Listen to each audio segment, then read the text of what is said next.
बाजार में बुल्स का जोश हाई, निफ्टी 18,000 के बेहद नजदीक। एचडीएफसी ट्विंस, इन्फोसिस, रिलायंस ने भरा जोश। बैंक निफ्टी अभी भी सुस्त, करीब 350 अंक दौड़ा, लेकिन 41,500 के क्रिटिकल रेजिस्टेंस के पास। मिड कैप इंडेक्स में भी करीब 1% की मजबूती। आज आईटी और ऑटो शेयरों के दम पर दौड़ रहा है बाजार।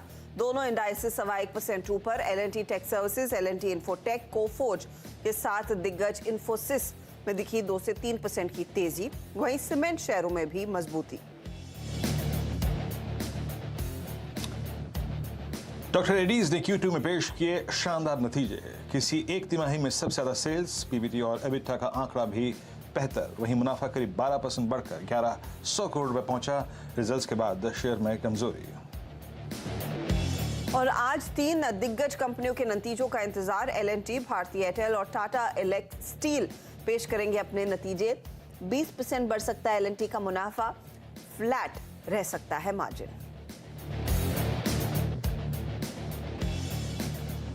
और कल आएंगे निफ्टी के 4 कंपनियों के नतीजे। टेक महिंद्रा, सन फार्मा, अदानी पोर्ट्स और यूपीएल पेश करेंगे अपने नतीजे।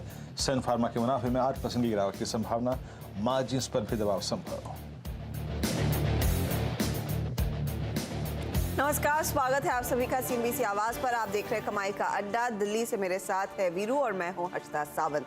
भारतीय बाजारों में आज हमने देखा है शुरुआती कारोबार से ही मजबूती का ट्रेंड। 18,000 के सपने दिखाए एसजीएक्स निफ्टी ने, लेकिन निफ्टी 17,991 की ऊंचाई पर पहुंचा, उसके आगे नहीं बढ़ पाया। तो ऊपरी लेवल्स पर बहुत मामूली सी मुनाफा वसूली, लेकिन ट्रेंड मजबूत है। करीब करीब 172 अंकों की बढ़त आपको निफ्टी पर दिखाई देगी। निफ्टी बैंक की चाल भी अच्छी खासी, 41,353 के लेवल्स इस समय इनफैक्ट डे हाई था, और उसके बाद हमने देखा वहां से करीब करीब 100 पॉइंट की नरमी देखने को मिल रही है। तो अच्छा ट्रेंड। सीमेंट कंपनियां हो, ऑटो कंपनियां हो, मिड कैप आईटी हो, बैंक हो, एक इंक्लूसिव रैली आज के दिन साबित होती हुई दिखाई दे रही है। Veeru, good afternoon. सुबह में क्या लेवल्स थे एसजीएक्स निफ्टी के, मुझे बताइए। उसके आसपास किस तरह का माहौल है? क्या लोग सहम रहे हैं जब भी हम 18,000 के करीब जा रहे हैं, या फिर इंतजार रहेगा और फिर उत्साह बढ़ेगा अगर हम 18,000 पार कर लें? देखिए हर्षदा, सपना अगर आप देखें बहुत बड़ा ना होना, तो उठने के बाद हकीकत उतनी बुरी नहीं लगती। ठीक है, 18,000 का सपना था, लेकिन हकीकत में हम करीब करीब 17,910 के आसपास खुले। हाँ। तो डे ट्रेडर के लिए वहां पे कुछ बच गया था हर्षदा, और वो मिल भी गए। करीब करीब 80-90 पॉइंट डे ट्रेडर को मिले भी। क्या अप्रोच थी? देखिए, हमारे पास एक स्ट्रॉन्ग इंस्टीट्यूशनल डेटा था, स्ट्रॉन्ग अगर आप देखें यूएस का सेटअप था। मेरी मॉर्निंग में अप्रोच, जब आप और मैं स्क्रीन पे थे हर्षदा, आशीष और नीरज जी थे, 18,010 का एसजीएक्स निफ्टी का लेवल था। और मेरी बात जो हुई थी उस वक्त यही हुई थी हर्षदा, कि अगर ये गैप अप है तो इंडेक्स को शायद चेज ना करिए, लेकिन डिप मिले। तो डिप टुवर्ड्स फर्स्ट बेस 17,854 और 17,910, इस करीब करीब 50 पॉइंट के ऊपर प्लीज डायरेक्टर साहब बेस लेके आइएगा। अगर आपको निफ्टी मिले तो जरूर बाय कीजिए। और हर्षदा, आप यकीन मानिए, एग्जैक्टली वही 17,910 ओपनिंग ट्रेजेक्ट्री थी, 17,920। वहां से शूट अप हुआ, और हमारा क्या जोन था, रेजिस्टेंस प्लेट लेके आइए अब 17,972। ये जाके एक ऐसा टसल जोन होगा जहां पे निफ्टी स्ट्राइक करेगा। और लगभग शुरुआत के 2.5 घंटों का हाई था 17,972। अब हम बाइसेक्ट करके उसके ऊपर तो चले गए। मैंने दोबारा यही व्यू शेयर किया था, बताओ डे ट्रेडर शायद आपको अगर 70-80 पॉइंट मिल रहे तो आप बुक भी कर सकते हैं, लेकिन अगर if you are positional trader क्या करें? लेके आइए स्टैट्स, कॉल्स और पुट्स के क्या कहते हैं। देखिए, दरअसल हुआ क्या, जब हम शुक्रवार को बंद बाजार करके गए थे तो 17,800 पे, 900 पे, 18,000 पे बड़े कॉल राइटर्स थे, और पुट राइटर्स थे 17,500 पे, 600 पे, 700 पे। लेकिन इस गैप अप ने एक डिफरेंट सर्कमस्टेंसेस में और जोन में सबको प्लेस कर दिया। हर्षदा, आप एक चीज दिखेगा अपनी स्क्रीन पे, प्लीज मॉनिटर करिएगा। 18,000 पे कॉल राइटिंग है, but still that intraday OI buildup addition is far far smaller than जो भी बिल्डअप हुआ है 18,000 की पुट पे। This is called in the money put writing. 45 lakh put बिकी, 51 लाख। मोटे तौर पे अगर इसका गणित देखें हर्षदा, अगर आप 45 डिवाइडेड बाई अप्रॉक्सीमेटली अगर आप देखें 79 करें, तो यहाँ पे आपका पुट कॉल रेशियो 0.56 के आसपास है। सॉरी, ये करीब करीब 51 बट्टे अगर आप देखें करीब करीब 79 हो गया। तो यहाँ पे पुट कॉल रेशियो 0.64 है। सुबह सुबह अगर आप देखें ये 0.61 से रोटेट होते होते 0.64। इस आंकड़े के मुताबिक हर्षदा, अगर आप पोजिशनल ट्रेडर हैं तो मेरा बिलीफ ये कहता है 18,016 18,020 की ट्रैजेक्टरी आप पार कर जाएंगे एज पर दीज स्टैट्स अभी के सर्कमस्टेंसेस में। बस दिक्कत यह है कि आज कोई भी बैंकिंग स्टॉक फ्यूचर स्विंग नहीं दे रहा है। रिलायंस एक बड़े स्विंग के बाद थोड़ा सा अगर आप देखें साइडवेज हो गया है, बट स्टिल हर्षदा, मेरा इन आंकड़ों के मद्देनजर ये बिलीफ है कि we will cross 18,016 in a day or two or might be in this closing. तो ये मेरा स्ट्रॉन्ग कन्विक्शन है निफ्टी को लेकर। बताओ, डे ट्रेडर अगर आप कमा चुके दैट्स गुड, लेकिन पोजिशनल ट्रेडर के तौर पे 18,000 क्रॉस होगा, इस बात की बहुत स्ट्रॉन्ग पॉसिबिलिटी है। और जहां तक निफ्टी बैंक की बात है हर्षदा, मैंने आज सुबह भी कहा था कि ट्रेड लीजिएगा दो सर्कमस्टेंसेस में। या तो मिले आपको बेस के आसपास, क्या था बेस 40,020 40,040, वो ट्रैजेक्टरी मिले तो बैंक निफ्टी को बाय कीजिएगा और हायर लेवल्स पे एग्जिट करने की कोशिश कीजिएगा। वो सॉरी 41,040 हायर लेवल पे एग्जिट करने की कोशिश कीजिएगा। क्यों? बैंक निफ्टी में 41, 300, 400 और 500 इन तीन स्ट्राइक्स पे सिवियर कॉल राइटिंग हो रखी है। और आप अभी भी स्टैट्स लेके आइए, डायरेक्टर साहब प्लीज कॉल्स और पुट्स के स्टैट्स लेके आइए आपकी स्क्रीन पर। आप देखेंगे हर्षदा कि 41, 300 पे, 400 पे, 500 पे कॉल राइटर्स के पास बहुत कन्विक्शन है। आई थिंक वो इस आरबीआई की मीट से पहले एक स्ट्रॉन्ग कन्विक्शन लेके बैठे हैं। Look at outstanding OI at 41,500, it's 36 lakh, that's huge. तो बतौर ट्रेडर अगर आपको ट्रेड करना है बैंक निफ्टी को, लोअर एजेस पे पिक कीजिए जो बेस वन है सीएनबीसी आवाज का, और प्लीज 41,400, 41,450, 41,350 इस जोन में एग्जिट करिए। फ्रेश लॉन्ग ट्रेड अगर स्ट्रेंथ को बाय करना है वो सिर्फ 41,510 और 520 की ट्रैजेक्टरी के बाद ही आएगा। Harshada, over to you. तो इंतजार रहेगा 18-16 का। देखते हैं आज क्रॉस होता है या फिर कल का इंतजार होता है। फिलहाल मोमेंटम तगड़ा है और खरीदारी चौतरफा देखने को मिल रही है। मिड कैप्स खास तौर से आखिरी 1.5 घंटे में अपनी चाल को और मजबूत करने में लगे। 300 पॉइंट ऊपर वो इंडेक्स आपको दिखाई देगा। चलिए आपके सामने पेश करते हैं वो कुछ ऐसे ट्रेड्स जहां पर इस पूरी तेजी का फायदा इनके हाथ भी लगा है। आज दरअसल थोड़ा सा चर्निंग जरूर देखने को मिला है। अल्ट्राटेक सीमेंट करीब 3-4% ऊपर। इनफैक्ट सीमेंट कंपनियों में बहुत तगड़ी तेजी देखने को मिल रही है। जेके सीमेंट टॉप ट्रेडेड काउंटर है वायदे का, 4% तक का इजाफा वहां पर बनता दिखाई दिया है। एचडीएफसी बैंक का साथ है आज मार्केट में, करीब 2.5% तक की तेजी देखने को मिली है। और कंजम्पशन थीम में ट्रेंड जैसे काउंटर्स, इनफैक्ट एबी फैशन जैसे काउंटर्स खूब चले हैं।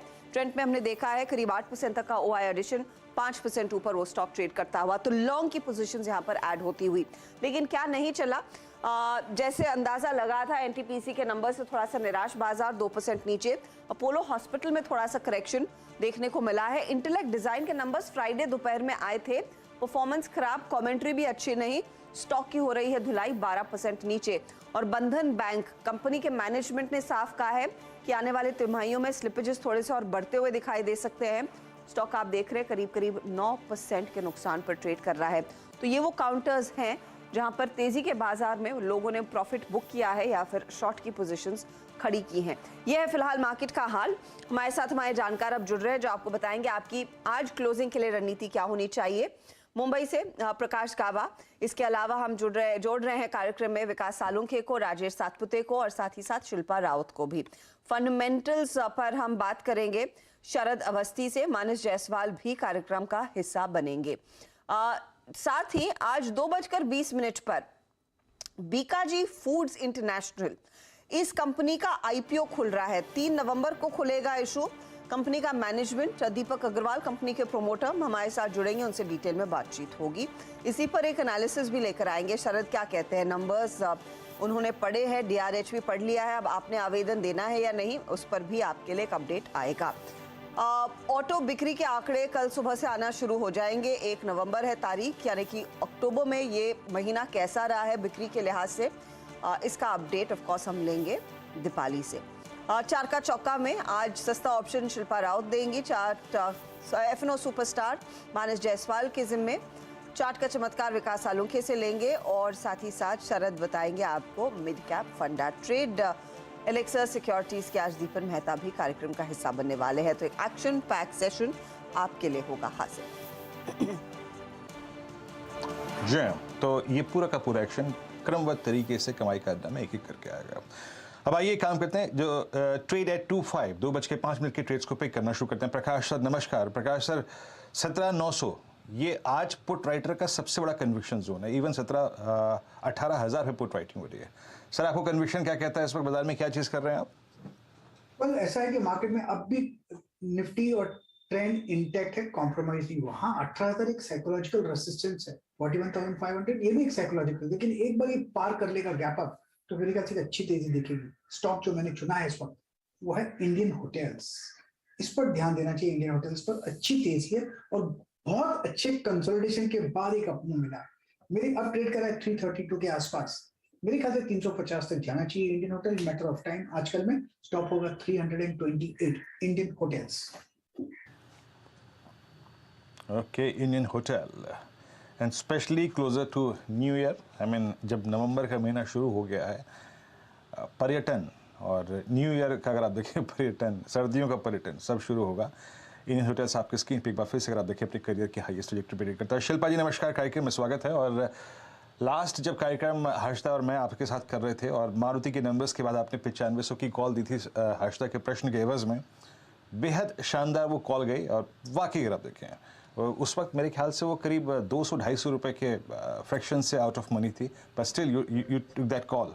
अच्छी कॉल रही, सुबह सुबह उसने टारगेट भी अपना हिट कर लिया। बताइए आपका कन्विक्शन कॉल क्या है इस वक्त का? Good afternoon Harshita ji and Virendra ji. मेरे लिए अभी के लिए बाई रहेगा पीवीआर 1782 फ्यूचर्स में ट्रेड कर रहा है। अभी इसमें पार्टिसिपेट करना चाहिए। आपका स्टॉप लॉस होना चाहिए 1750। टारगेट जो रहेंगे वो रहेंगे 1835 to 1860। 1835, 1850 के टारगेट्स के लिए मौका पीवीआर में आप ढूंढिएगा। तेजी कर रही है, स्टॉक में 2% का मूव देखने को मिल रहा है। ये बात है शिल्पा की तरफ से। मानस, आपका ट्रेड क्या है? हर्षिता जी, मैं समझता हूँ कि बैंकिंग स्पेस पे ध्यान देना चाहिए और स्पेशली एचडीएफसी बैंक पे आपको ध्यान देना है, क्योंकि देखिए अभी तक तो अंडर परफॉर्मेंस देखने को मिला, लेकिन अब कहीं ना कहीं स्टॉक शो कर रहा है स्ट्रेंथ और उसको देख के लगता है कि शायद यहाँ पर आउट परफॉर्मेंस देखने को मिल सकती है आने वाले समय में। तो 1540 तक के टारगेट्स पॉसिबल है एचडीएफसी बैंक में। करंट लेवल्स पे एचडीएफसी बैंक में खरीदारी करने की राय रहेगी।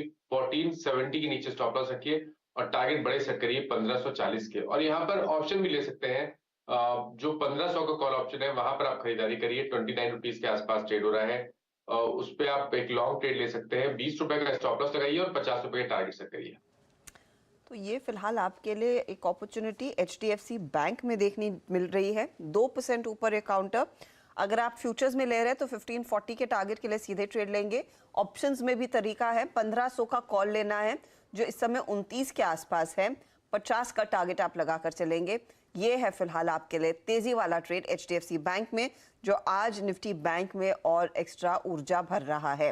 राजेश सातपुते, आफ्टरनून, बताइए आपका ट्रेड। गुड आफ्टरनून हर्षिता जी। हर्षिता जी, देखिए नजर तो सीमेंट सेक्टर पे ही है। जैसे कि सुबह अल्ट्राटेक की बात की थी, जो अभी का जो पिक रहेगा वो रहेगा डालमिया भारत सीमेंट पे।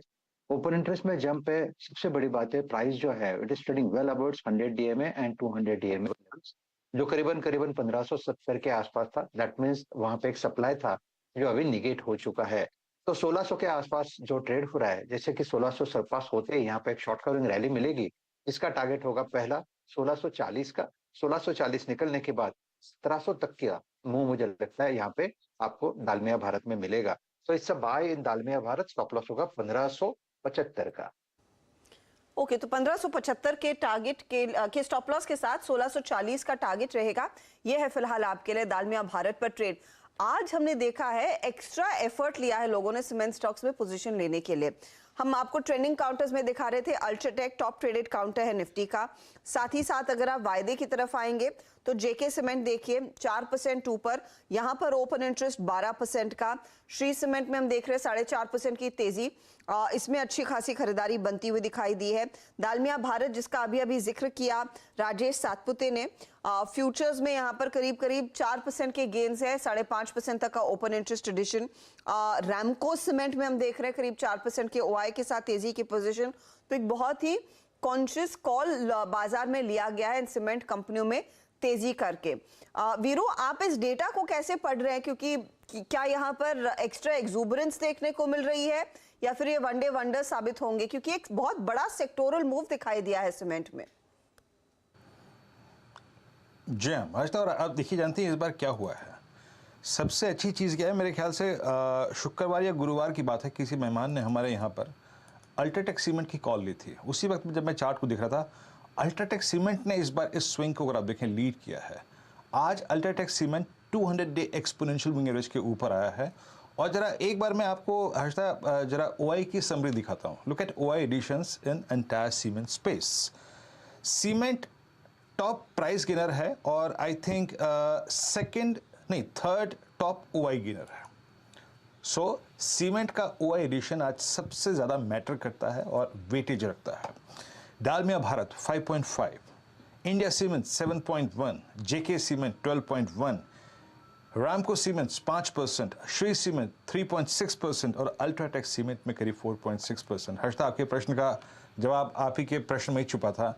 सिंस इट्स हार्डली ये अभी इस सीरीज का सेकेंड डे है, ये ओआई एडिशन बहुत सिग्निफिकेंस, बहुत इंपॉर्टेंस रखता है। लेकिन अगर मैं आप मुझसे पूछे ना हर्षदा कि क्या फेवरेट है आपका, मेरे ख्याल से जब ये लास्ट टू लास्ट मंथ भी पूरे सीमेंट का जो वो ड्रीम रन चल रहा था द लीडरशिप ऑफ एसीसी और अंबुजा, बैकफुट पे था अल्ट्राटेक सीमेंट।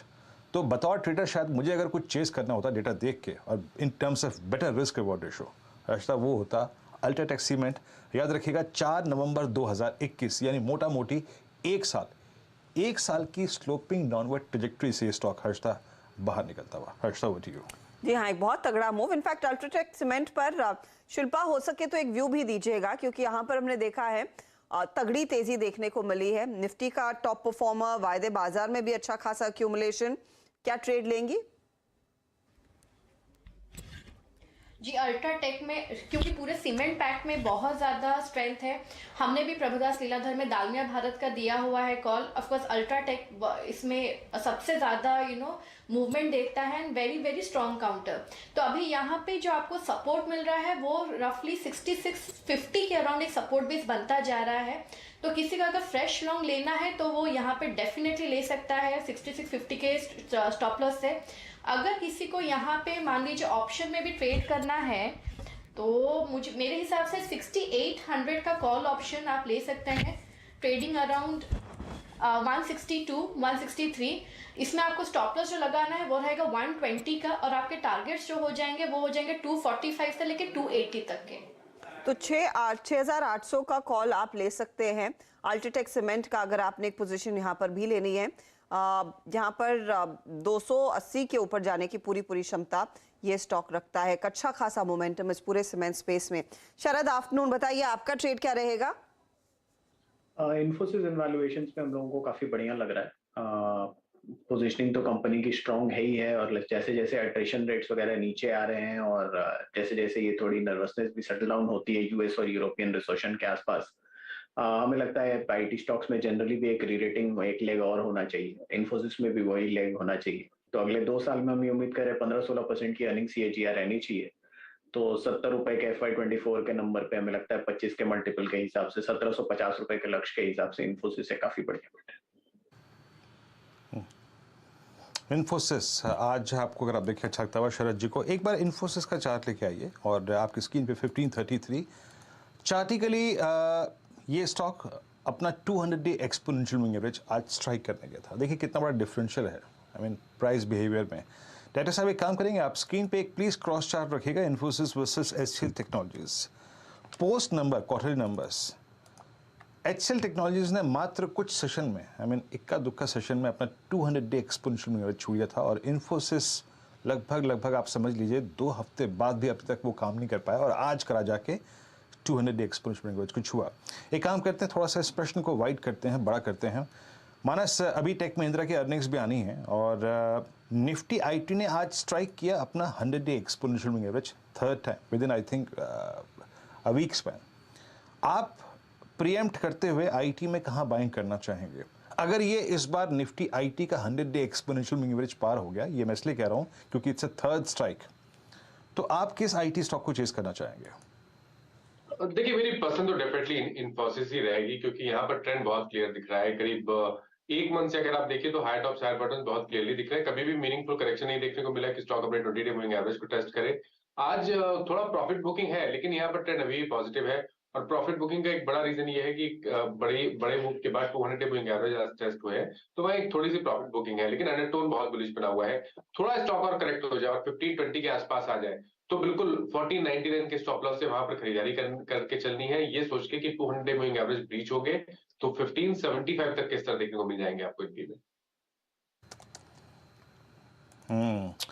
चलिए अब देखिए, अब थोड़ा विषय को चेंज करते हैं यहाँ पर और आते हैं जरा बैंक्स पे।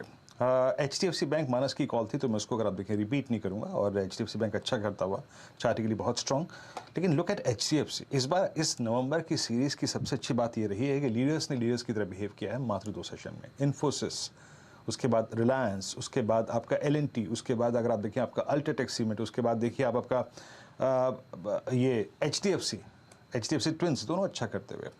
एक बार राजेश सतपुते जी जरा HDFC को देखिएगा, क्योंकि ये आपका बहुत बेहतरीन और बहुत बारीकी से पढ़ा हुआ स्टॉक है। ये आपको याद होगा 26 सितंबर और 18 अगस्त के बीच में एक टिपिकल फ्लैग था जिसका ब्रेकडाउन हुआ था 21 सितंबर को।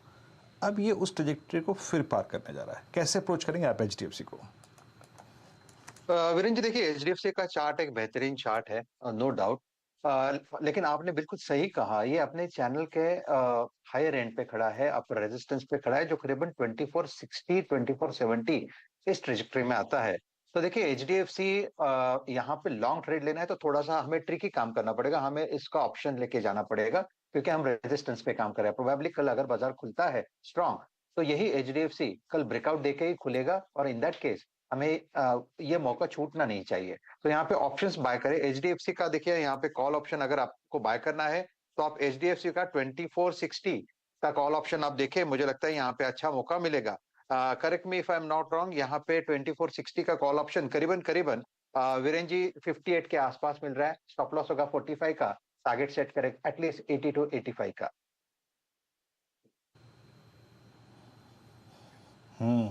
HDFC आपकी स्क्रीन पर एक ट्रेड व्यू हमने ले लिया। अब आते हैं LNT पर। LNT, और देखिए नंबर से पहले मैं बात कर रहा हूँ यहाँ पर शरद जी, कुछ देर में नंबर्स तो क्लियर हो ही जाएंगे LNT के, बट आप LNT को कैसे अप्रोच कर रहे हैं?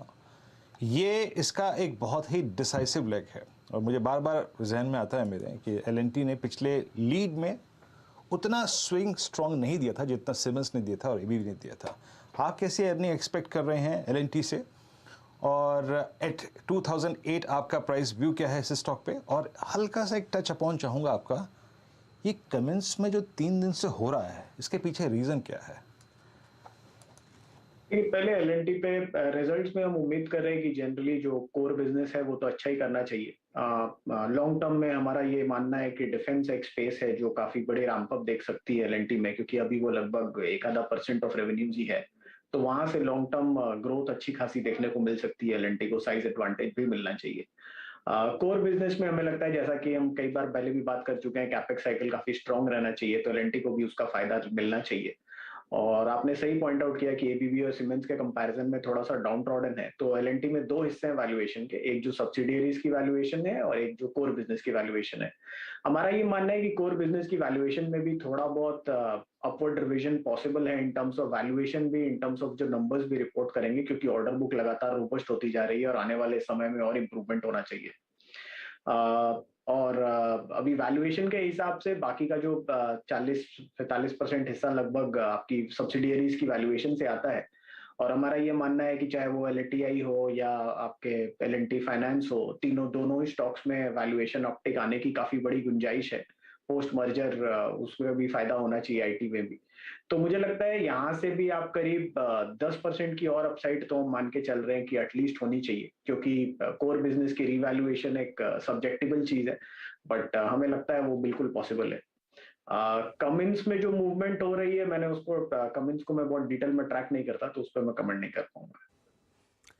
लेकिन स्टॉक्स में अच्छा खासा मोमेंटम हमने देखा है जो कैपिटल गुड्स वाली कंपनियां हैं, और आज ही एक अपडेट आ रहा था कि इनके हाथ LNT के हाथ दरअसल सऊदी अरेबिया से करीब 11,000 करोड़ का एक बड़ा ऑर्डर हाथ लगता हुआ। और ऐसे कई अपडेट्स हमने इनफैक्ट थ्रू द क्वार्टर सुने हैं, तो देखना होगा कि इनका टोटल ऑर्डर बुक कहां पर है, कितनी डिलीवरेबल है साल के अंत तक का, और कितनी ग्रोथ देखने को मिल रही है लार्जली इसमें ईयर ऑन ईयर बेसिस पर। कुछ और स्टॉक्स की बात करते हैं, और यहाँ पर एक और थीम जो दरअसल एक्टिव है वो है कंजम्पशन वाली थीम। स्क्रीन पर लेकर आइएगा प्लीज। ट्रेंड का स्टॉक करीब 5% ऊपर है, 7.5 से 8% तक का ओआई एडिशन इसमें हुआ है। इसके ठीक पीछे एबी फैशन जैसा ट्रेड आप देखेंगे, करीब 2-2.5% की बढ़त इसमें भी बनती दिखाई दे रही है। गाबा साहब, ट्रेंड और एबी फैशन अगर दोनों के चार्ट्स आप मैप करते हैं तो ज्यादा कन्विक्शन कहां देखने को मिल रहा है, और किस ट्रेड में इस समय आप उतरने का कंफर्ट रखते हैं? आदित्य बिरला फैशन मुझे कंसोलिडेशन के बाद एक ब्रेकआउट मिला है, ट्रेड कर रहा है 352 पे, अब ट्रेंड स्टिल इंटैक्ट है। 348 का कोई स्टॉप लगा चले तो कह सकते हैं कि न्यू हाई जोन पर चल रहा है, तो वहां पर तो रेजिस्टेंस है नहीं, तो 360 के ऊपर भी जा सकता है। रही बात ट्रेंड की, ट्रेंड की मैं चार्ट निकाल लेता हूँ। ट्रेंड में तेजी है, वो भी न्यू हाई पर ट्रेड कर रहा है। एक्चुअली दोनों ही सेफ है मेरे ख्याल से। I think Aditya Birla is the better choice. Fashion एक बेटर चॉइस आपके लिए साबित होती हुई। मानस, आई रिमेम्बर आपने काफी अग्रेसिवली स्टॉक पर एक व्यू दिया था, वो पोजीशन होल्ड कर रहे हैं क्या आप अभी भी? आप एबीएफआरएल की बात कर रही हैं, ट्रेंड की बात कर रही हैं हर्षदा जी? एबीएफआरएल तो मुझे याद है डिस्टिंक्टली कि आपने उस पर एक व्यू दिया था तेजी का। देखिए, मैंने दोनों पे एक्चुअली रिकमेंडेशन दिया था, मैंने ट्रेंड पे भी दिया था और एबीएफआरएल पे भी दिया था।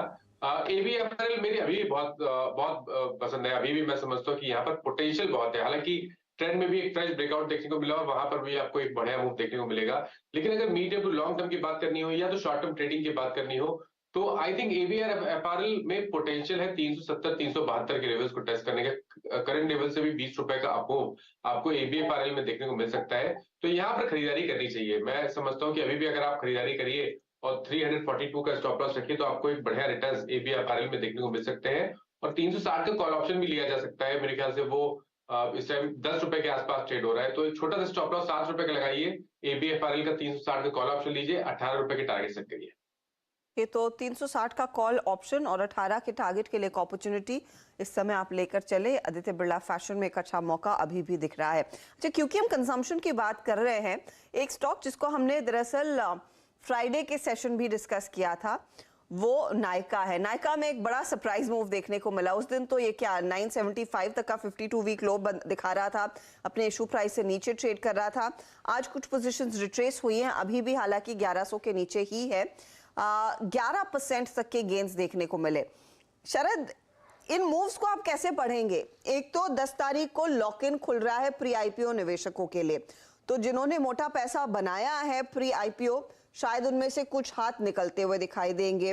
दूसरी तरफ हमने जो अपडेट सुबह में दिया था कि इन्होंने अपनी बोनस वाली रिकॉर्ड डेट 3 नवंबर से शिफ्ट करके एक दिन आगे, मतलब कुछ दिन आगे बढ़ा ली, और ये 11 नवंबर को होगा। स्टॉक में एक बहुत बड़ा मूव देखने को मिला है। क्या एक अपॉर्चुनिटी थी 1000 के नीचे बहुत बड़ी, जिसका फायदा उठाया है लोगों ने? नहीं, देखिए, मेरा ये मानना है कि बहुत बड़ी अपॉर्चुनिटी कुछ नहीं है। ऐसे स्टॉक्स में आपको बहुत सारी अपॉर्चुनिटीज ऐसे मिलेंगी जहां पे ये ओवर द नेक्स्ट 1-2 साल अपनी स्पेस बनाते हैं, क्योंकि कंपनी ने डाइवर्सिफाई बहुत सारी चीजों में किया है। बट अर्निंग्स के हिसाब से जो कोलैप्स आया है, आप समझिए FY24 में हम साल के शुरू में लगभग 12-13 रुपए की अर्निंग एक्सपेक्ट कर रहे थे, अभी वो एक्सपेक्टेशन 6 रुपए पे आ गई है। तो इस टाइप की जब डी एस्केलेशन हो सकती है तो री एस्केलेशन भी हो सकती है। तो वैल्यूएशन मल्टीपल्स आपको 50% इधर उधर दिख सकते हैं।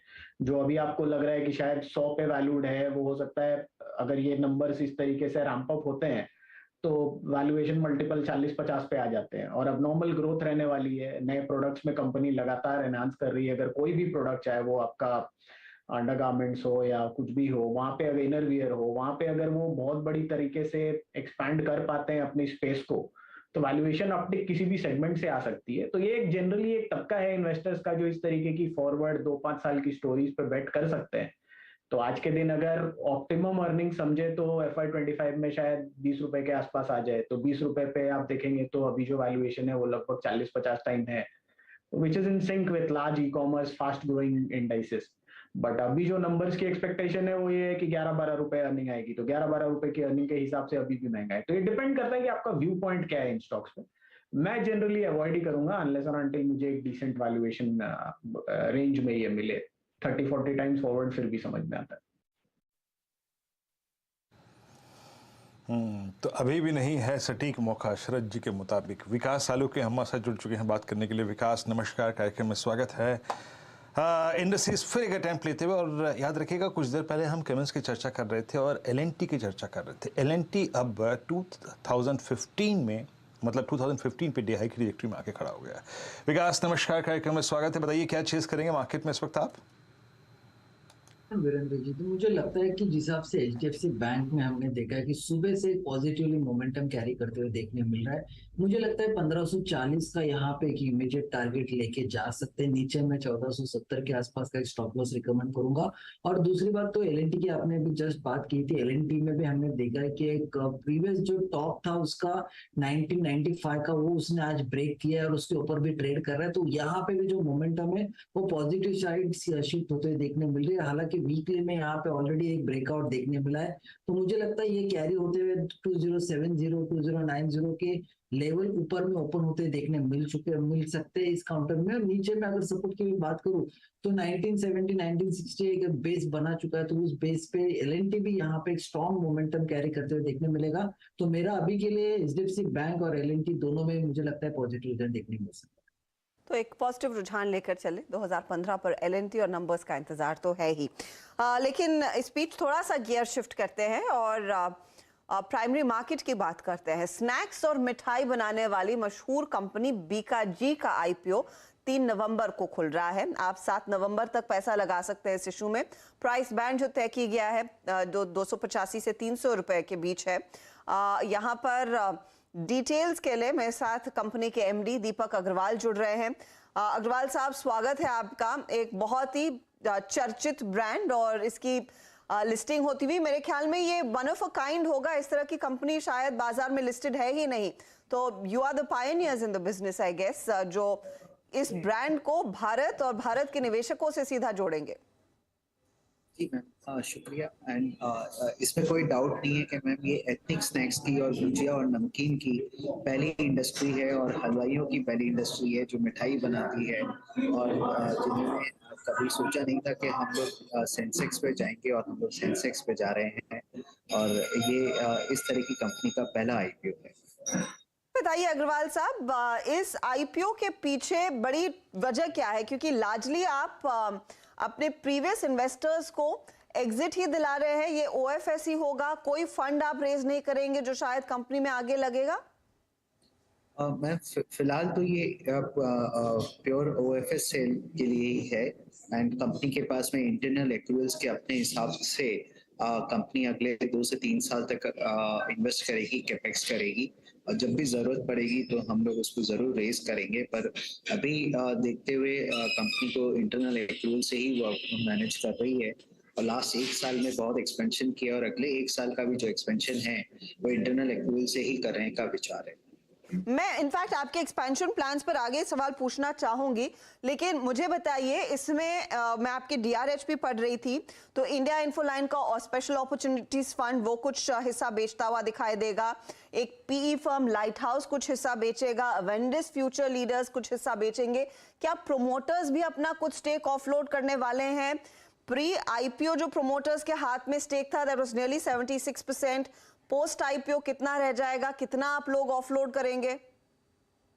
प्री आईपीओ पहले 22% बाहर था टोटल, एंड अब जो है ये टोटल 23.5% बाहर हो जाएगा। 1.5% अभी प्रमोटर्स अपना माल दे रहे हैं, और करीबन 10% 10.2 समथिंग वो टोटल सेकेंडरी हो रहा है, जो लाइट हाउस और आईएफएल सब मिलाकर बाहर आ रहा है। So this is total 11.8 which is coming out. अच्छा हर्ष साहब, यकीन मानिए दीपक जी से बात करना इस वक्त अगर आप देखें बहुत अच्छा भी लग रहा है, पर हम सारे के सारे ओवरडोज्ड हैं इस वक्त। दीपावली की मिठाइयाँ इतनी खाई और फ्रिजों में इतनी भरी हैं कि पूछिए मत। दीपक जी, यकीन मानिए बहुत अच्छी दीपावली है इस बार गई। अच्छा, इस बार दीपावली कैसी गई सर? और थोड़ा सा इसी दीपावली पर अपने कमेंट्स को देखते हुए, मतलब 2 साल बाद बहुत अच्छी दीपावली निकली। अब थोड़ा सा आप अपने एक्सपेंशन प्लान के बारे में बताइए। एग्जैक्टली यहाँ से आगे की आपकी जो एक्सपेंशन की ट्रैजेक्टरी है वो कैसी रहेगी, both domestically and overseas as well? जी सर। तो सर दिवाली बहुत अच्छी गई इस साल की। कोविड के बाद में 2 साल बाद में सबको मौका मिला कि हम लोग गिफ्टिंग कर सकें। तो दिवाली पे हमें पूरे जनता से, पूरे अपने कंज्यूमर से, कस्टमर से बहुत अच्छा रिस्पॉन्स मिला, बहुत अच्छी गिफ्टिंग हुई। एंड आगे सर हमने लास्ट 1 साल पहले हमारी जो मैन्युफैक्चरिंग लोकेशन थी वो सर बीकानेर थी, जहाँ पे हमारी 3 यूनिट्स थी। और हमने लास्ट 1 साल में Assam, Bihar, south India, Tumkur and recently हम लोगों ने कानपुर, ये 4 जगह हम लोगों ने मैन्युफैक्चरिंग यूनिट्स ओपन किए हैं। आने वाले समय में पटना एक और मैन्युफैक्चरिंग यूनिट ओपन होगा। हम लोग फ्रोजन फूड की कैटेगरी में भी आ रहे हैं। फ्रोजन की फैक्ट्री भी हमारी आने वाले 6 महीने में है, तो फ्रोजन में हम लोग बड़ा कदम रखेंगे। अगले 3 से 4 साल अभी हम लोगों ने कुछ फोकस मार्केट आइडेंटिफाई किए हैं, जैसे उत्तर प्रदेश है, कर्नाटका है, part of Punjab, Haryana and Delhi NCR है। तो जहाँ पे अभी हम लोग अपना फोकस करना चाहेंगे। हमारी जो कोर मार्केट्स है वहाँ पे भी अभी हमें ऐसा लगता है कि हम लोग काफी एक्सपेंशन कर सकते हैं, काफी हम लोग बड़ा काम कर सकते हैं। अभी बहुत सारी ऐसी रेंज है, बहुत सारी ऐसी चीजें हैं जो अभी तक हम लोग वहाँ पे सेल नहीं कर पाए because of logistic cost and supply cost. So after ये जो हमारी यूनिट्स आई हैं उसके आने के बाद में वो सप्लाईज कॉस्ट, लॉजिस्टिक कॉस्ट हमें बहुत बचेगी। तो हम लोग उसको अच्छे से पूरे अपने रिटेलर्स और अपने वितरक बंधुओं तक हम लोग उसको पहुंचा पाएंगे। और इसी तरह हमारे कुछ प्लान्स एक्सपोर्ट्स में भी है। आज की डेट में हम लोग ऑलमोस्ट 35 कंट्रीज में अवेलेबल हैं, और अभी बहुत सारी कंट्रीज बाकी हैं, और डीप सेल्स भी अभी हमारी बाकी है। तो हम लोग फिलहाल अभी यूएस, कनाडा, गल्फ कंट्रीज में ज़्यादा अवेलेबल हैं, Australia, New Zealand, but we are now forcing specially in UK market and in Europe market and some eastern countries. तो धीरे धीरे और वहीं पे भी हम लोग का एक्सपेंशन का प्लान है। फ्रोजन फूड आने के बाद में जो काफ़ी एक्सपोर्ट्स होता है, तो उससे भी हमको एक बड़ी राहत मिलेगी और हमको बड़ा जंप मिलेगा।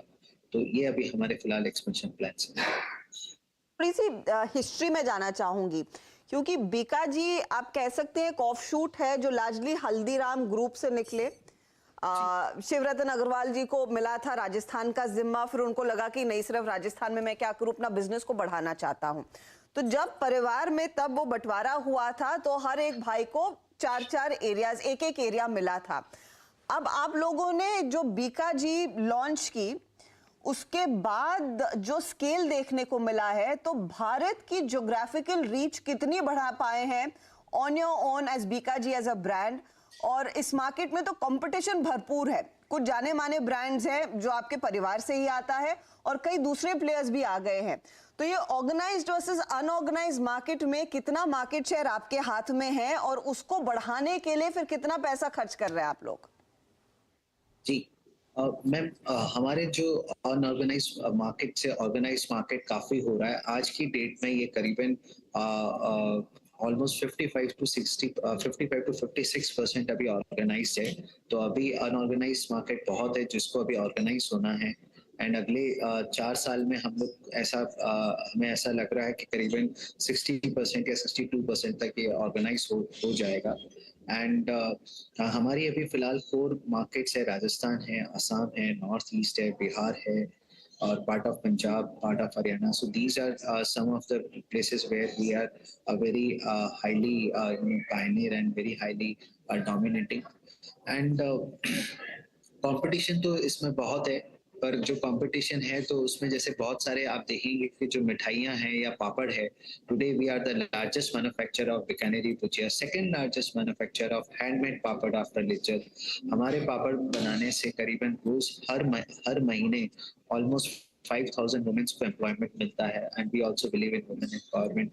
इसी तरह से हम लोग जो हमारी टेक्नोलॉजीज के रीजन से और हमारी जो एक्सपर्टीज के रीजन से we are one of the largest manufacturer of Indian packaged sweets like Son Papdi, Rasgulla, Gulab Jamun. तो आज मिठाई बनाना हर एक की बस की बात नहीं है, इसमें बहुत लेगेसी चाहिए, एक्सपीरियंस चाहिए।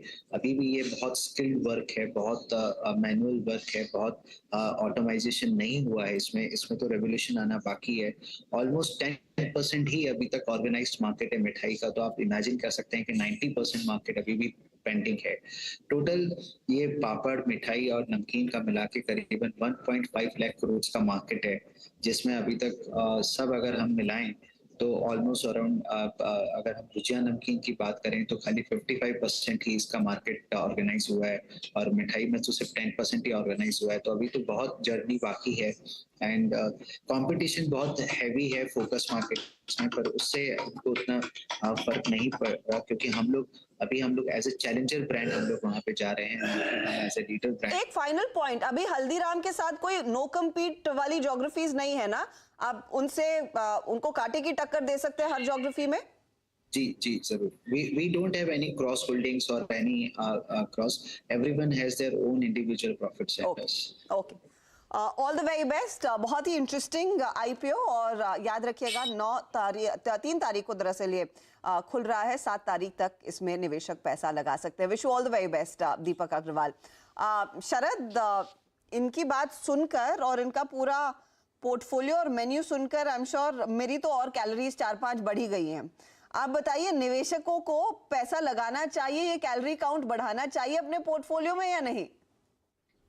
देखिए, शॉर्ट टर्म में मुझे लगता है कि मार्केट कैसा रहता है उस पर भी डिसाइड होगा कि आपको पोस्ट आईपीओ लिस्टिंग गेन्स वगैरह मिले कि नहीं। But long term investors certainly पैसा लगा सकते हैं। कंपनी में जो इंटरेस्टिंग पॉइंट्स मुझे लगे कि एवरेज में अगर आप इनके प्रोडक्ट्स को देखें तो लगभग 70% भुजिया और नमकीन से आता है, और वहां पे अभी भी एवरेज में जो कैपेसिटी यूटिलाइजेशन है वो 50% ही है। इसके अलावा जो वेस्टर्न नमकीन्स और स्वीट्स का बिजनेस है वहां भी ग्रोथ काफी रैपिड हो रही है। सेक्टर में ग्रोथ काफी रैपिड रहनी चाहिए, 7-8% की CAGR रहनी चाहिए। इनका जो सेगमेंट है वहां पे करीब 15% की CAGR रहनी चाहिए, जो इंडस्ट्री से लगभग डबल है अगले 4-5 सालों में। तो अगर मैं कैपेसिटी यूटिलाइजेशन रैंप अप पकड़ूं, और रीजनल प्रेजेंस में भी एक बहुत इंटरेस्टिंग पॉइंट है कि इनका वेस्ट में इनकी प्रेजेंस बहुत कम है, जबकि अगर आप इस टाइप के फूड की कंजम्पशन देखें तो काफी बड़ा हिस्सा वेस्ट से आता है, जहां इनकी प्रेजेंस अभी लगभग निल है। तो वो एक स्पेस है जहां ये जैसे जैसे एक्सपैंड करते हैं अपनी डिस्ट्रीब्यूशन रीच को, वहां से भी फायदा मिलना चाहिए। तो यूटिलाइजेशन रैंप अप में मुझे नहीं लगता कि बहुत ज्यादा कोई दिक्कत आनी चाहिए। अगर बहुत ऑप्टिमिस्टिक भी आप पकड़ो तो मेरे हिसाब से FY25 तक हो सकता है अर्निंग्स बढ़ के 3 रुपए से 7 रुपए के आसपास हो जाए। तो आईपीओ में आपको 40 के मल्टीपल पे लगभग स्टॉक मिल रहा है। लॉन्ग टर्म में अगर ऐसी ग्रोथ रेट आती है कि 3 साल में अपनी अर्निंग्स को डबल कर सकते हैं, तो मुझे लगता है 50 तक के मल्टीपल भी ऐसे बिजनेसेस को मिल सकते हैं, क्योंकि ब्रांड काफी स्ट्रांग है। तो लॉन्ग टर्म इन्वेस्टर्स अप्लाई करें। लिस्टिंग गेन्स डिपेंड करेगा मार्केट सेंटिमेंट पे। चलिए, अब मिष्ठान हो गया हो तो थोड़ा सा आगे बढ़ते हैं कैपिटल गुड स्पेस की तरफ। और L&T आपकी स्क्रीन पर आप देखें 2019 पे डे हाई की ट्रैजेक्टरी पे, और याद रखिएगा ये इसके करियर का सेकंड बेस्ट लेवल है, क्योंकि क्लोजिंग बेसिस पे तो देखिए इसकी क्लोज हुई थी करीब करीब 207.95, और वो जनवरी 2022 का था। इंट्राडे बेसिस पे ये करीब करीब 2078 तक गया था, बट ये उससे पहले अब तक का सबसे, अगर आप देखें, बड़ा लेवल है। याद रखिएगा, मैं इस वक्त अलर्ट आपको इसलिए कर रहा हूँ क्योंकि अभी L&T की अर्निंग्स आनी है। ठीक इसका कुछ वैसा ही बिहेवियर है जैसा प्रायर टू नंबर्स मारुति ने किया था। मानस, मैं आपके आगे आई थिंक एक विकल्प रखना चाहूँगा। आप L&T को कैसे ट्रेड करेंगे, जस्ट आई मीन ट्रस्ट करते हुए इसके टेक्निकल स्ट्रक्चर को। और कल इनफैक्ट शुक्रवार को हम, प्लीज़ डायरेक्टर साहब वो जरा L&T की जो एक्सपेक्टेशन फिगर्स हैं वो स्क्रीन पे रखिएगा, बट सिर्फ स्ट्रक्चर पे बिलीव करते हुए। मानस, इट्स ए टिपिकल फ्लैग, और आई थिंक इस फ्लैग ने CY22 में भी और 21 में काफ़ी पैसा बना के दिया है। आप कैसे अप्रोच करेंगे? कोई ऑप्शन जो आप कैरी करना चाहेंगे, प्रीएम्प्ट करना चाहेंगे? देखिए, प्रीएम्प्ट करने की जरूरत नहीं है, ब्रेकआउट तो बहुत क्लियर दिख रहा है, और मेरा समझना है कि अब आपको शायद L&T में 2100 रुपए तक के स्तर बहुत ही जल्द देखने को मिल सकते हैं। तो अभी भी खरीदारी करने की राय रहेगी। मॉर्निंग में भी हमने यहाँ पर एक बाय रिकमेंडेशन दिया, 1985 के स्टॉप लॉस से आप खरीदारी कर सकते हैं, या थोड़ा एक डिप देखने को मिले तो 2020 एक बहुत बेहतरीन लेवल है जहां आपको खरीदारी करनी चाहिए। 2100 रुपए के टारगेट सेट करें, और L&T का out of the money call option जो कि 2040 का है, वहां पर आप ध्यान दे सकते हैं, उसमें आप खरीदारी कर सकते हैं। 47 रुपीज के आसपास का प्राइस चल रहा है, वहां खरीदारी करिए। 34 रुपीज के नीचे स्टॉप लॉस रखिए, और 75 रुपीज के टारगेट सेट करिए। अभी भी अपॉर्चुनिटी 2040 का कॉल लेकर चले, नंबर्स का इंतजार, और उससे पहले बहुत तगड़ा मूव स्टॉक में साफ देखने को मिल रहा है। चलिए, बारी है 4 का चौका की, फिर दीपाली के पास चलेंगे जो आपको बताएंगे ऑटो कंपनियों के लिए ये अक्टूबर वाला महीना कैसा रहा है। लेकिन पहले वो 4 ट्रेड्स जो आपको बढ़िया रिटर्न कमा कर दे सकते हैं। शिल्पा, शुरुआत आपसे बताइए, सस्ता ऑप्शन। क्योंकि HDFC में बहुत अच्छा मोमेंटम है तो मेरे हिसाब से HDFC में यहाँ पे पार्टिसिपेट करना चाहिए। 2500 का कॉल ऑप्शन अभी रफली 41-42 के अराउंड ट्रेड कर रहा है, आपको इसमें पार्टिसिपेट करना चाहिए। आपका स्टॉप लॉस जो रहेगा वो रहेगा 25 और टारगेट्स जो रहेंगे वो रहेंगे 67 एंड 76। तो ये फिलहाल आपके लिए सस्ता ऑप्शन HDFC में ही ट्रेड का है। 2500 का कॉल लेकर चले जो इस समय आपको 42 के आसपास दिखाई देगा। 67 के टारगेट के लिए ये पहला टारगेट है जो आपने ट्रेड में लेना है। मानस, बताइए FNO का सुपरस्टार। देखिए, सुपरस्टार आज के लिए तो डेफिनेटली HDFC लिमिटेड और HDFC बैंक है। HDFC बैंक में मैंने पहले 2 बजे एक रिकमेंडेशन दिया और अब मैं समझता हूँ कि आपको HDFC लिमिटेड में भी ध्यान देना चाहिए, वहां पर भी खरीदारी कर सकते हैं। पैटर्न बहुत क्लियर है। देखिए हर्षिता जी, 2400 का एक बहुत ही इंपॉर्टेंट हर्डल क्रॉस किया है स्टॉक ने, तो ये रैली यहाँ नहीं थमेगी, कम से कम 25 तक के स्तर देखने को मिल सकते हैं। इसलिए HDFC लिमिटेड में करंट लेवल्स पे खरीदारी करनी है। 24-34 के नीचे आपको स्टॉप लॉस रखना है, ऊपर की तरफ 25 के टारगेट सेट करने हैं और at the money call option भी ले सकते हैं जो कि 2460 वाला है। तो 2460 का कॉल ऑप्शन ले सकते हैं HDFC लिमिटेड का। प्राइस चल रहा है 62 रुपीज के आसपास, वहां पर खरीदारी करिए। 49 रुपीज का आपको स्टॉप लॉस रखना है और 95 रुपीज के टारगेट सेट करने हैं। 2 ट्रेड्स हो गए HDFC पर। सस्ता ऑप्शन 2500 का कॉल शिल्पा ने सुझाया, 2460 उसके नीचे का एक ट्रेड मानस दे रहे हैं जहां पर 62 के टारगेट 62 के आसपास खरीदेंगे तो 95 के टारगेट्स आपको मिलेंगे। ये है फिलहाल आपके लिए वो ट्रेड HDFC का। विकास, आपकी बारी, चार्ट का चमत्कार और HDFC को थोड़ा सा छोड़ दीजिए। जी हाँ, मेरा चार्ट का चमत्कार पे रहेगा टाटा कॉम में हमने देखा है कि 1240 के ऊपर जैसे ये ट्रेड करा, लास्ट कुछ दिनों में इस रेंज में अटक रहा था, वहां से एक ऊपर मोमेंटम दे चुका है इंट्राडे में। तो मुझे लगता है 1300 के टारगेट के लिए यहाँ पे टाटा कॉम के लिए बाय करके जा सकते हैं। नीचे में 1240 का यहाँ पे एक स्टॉप लॉस रिकमेंड करूंगा। अब यहाँ पे जो मोमेंटम मुझे लगता है 1 से 2 दिन में एक पॉजिटिव साइड अच्छा खासा एक मोमेंटम देखने मिल सकता है, तो टाटा कॉम 1300 के लिए बाय करना है। के लिए एक बाय कॉल टाटा कम्युनिकेशंस में, स्टॉक 1.5% ऊपर है। शरद, आपकी बारी, मिड कैप फंडा। पॉली मेडिक्योर वो स्टॉक है जो हम लोग मिड कैप फंडा में रिकमेंड कर रहे हैं। Company medical products, IV cannulas, blood bags और ब्लड कलेक्शन ट्यूब्स और इन्फ्यूजन एंड ट्रांसफ्यूजन सेट्स बनाती है। कंपनी की in house design and R&D capabilities हैं। हमारा ये मानना है कि अगले 2 से 3 साल में कंपनी लगभग 300 करोड़ का कैपेक्स करेगी और अर्निंग्स ग्रोथ काफी स्ट्रांग रहनी चाहिए। अगले 5 साल में कंपनी लगभग डबल अपना रेवेन्यू करने की बात कर रही है। अगले 2 साल में हमारा ये मानना है कि रेवेन्यू, बॉटम लाइन और टॉप लाइन में लगभग 20 से 25% की CAGR रहनी चाहिए। तो 50 का मल्टीपल हमें लगता है कंपनी को मिलना चाहिए, जिस टाइप की अग्रेसिव ग्रोथ प्रोस्पेक्ट्स है आगे चल के और रिटर्न रेशियोज भी काफी स्ट्रांग है। तो 1250 के लक्ष्य से पॉली मेडिक्योर हमारा मिड कैप फंडा। पॉली मेडिक्योर में एक ट्रेड आपके लिए इस समय आ रहा है मिड कैप फंडा के तौर पर। 920 के आसपास खड़ा है स्टॉक, इस समय आप पोजीशन ले सकते हैं। तो सस्ता ऑप्शन में आपको 2 ट्रेड्स, सस्ता ऑप्शन और FNO सुपरस्टार सेम ही है HDFC में। या तो आप 2500 का कॉल लीजिए या फिर आपके पास विकल्प है 2460 का कॉल लेने के लिए। यह है फिलहाल वो 2 ट्रेड्स जो मानस और शिल्पा राउत दोनों ने दिए। विकास सालुंकी ने कहा टाटा कम्युनिकेशंस में 1300 के टारगेट के लिए एक मौका साफ दिखाई दे रहा है। और पॉली मेडिक्योर मिड कैप फंडा ट्रेड जो आपको सुझाया है शरद ने। अच्छा, पॉली मेडिक्योर जब आपने बोला तो मुझे ध्यान में आया कि एक बार मेट्रोपोलिस का स्टॉक देख लिया जाए। टॉप ट्रेडेड काउंटर है आज दरअसल ये वायदे बाजार का 5% ऊपर, 18% से ज्यादा की दरअसल इसमें ओपन इंटरेस्ट एडिशन देखने को मिला है। बहुत तगड़े वॉल्यूम्स पर दरअसल ये तेजी आई है। इस तरह का मूव बहुत दिनों बाद दिखाया स्टॉक ने। इसके साथ ही इसका जो पियर लिस्टेड है और FNO में है वो है डॉक्टर लाल। डॉक्टर लाल ठीक ठाक शांत है, सिर्फ 1.5% का ही OI एडिशन। गाबा जी, ये मेट्रोपोलिस का चार्ट देखिए और बताइए ये इतनी अचानक तेजी क्यों? चार्ट तो अच्छा लगता है, काफी हद तक हमने मेट्रोपोलिस का जो चार्ट देखा है, लोअर लेवल 1550 से 1687 तक चला गया। अब भी बाई मोड पर, कल एक पॉज मोड था, देखा तो बाय मोड पर है, लेना चाहिए यहाँ पर 1660 का स्टॉप लगा अगर चले, हो सकता है आते दिनों में 1750 भी देखें, तो यस मेट्रोपोलिस में एक बाय बनता है। मेट्रोपोलिस, और इनफैक्ट बहुत ही अगर आप देखें शानदार स्ट्रक्चर, याद रखिएगा मेट्रोपोलिस हेल्थ केयर एट 1688 आज अपने 100 डे एक्सपोनेंशियल मूविंग एवरेज के ऊपर ट्रेड करता हुआ, शानदार मूव यहाँ पर है। अब एक काम करते हैं, विषय को थोड़ा सा बदलते हैं, और कल तारीख 1 है, ज़माना खुश होता है, पहली तारीख है, और आते हैं ऑटो के बिक्री के आंकड़े, लेकिन प्रीएम्प्ट करते हैं। हमारे साथ दीपाली हैं, और इस बार के ये आंकड़े याद रखिएगा फेस्टिवल वीक की, अगर आप देखें फेस्टिवल मंथ की, माफ़ कीजिएगा, पूरी की पूरी जो था ना इम्पैक्ट, वो आपको इस नंबर्स में नजर आएगा।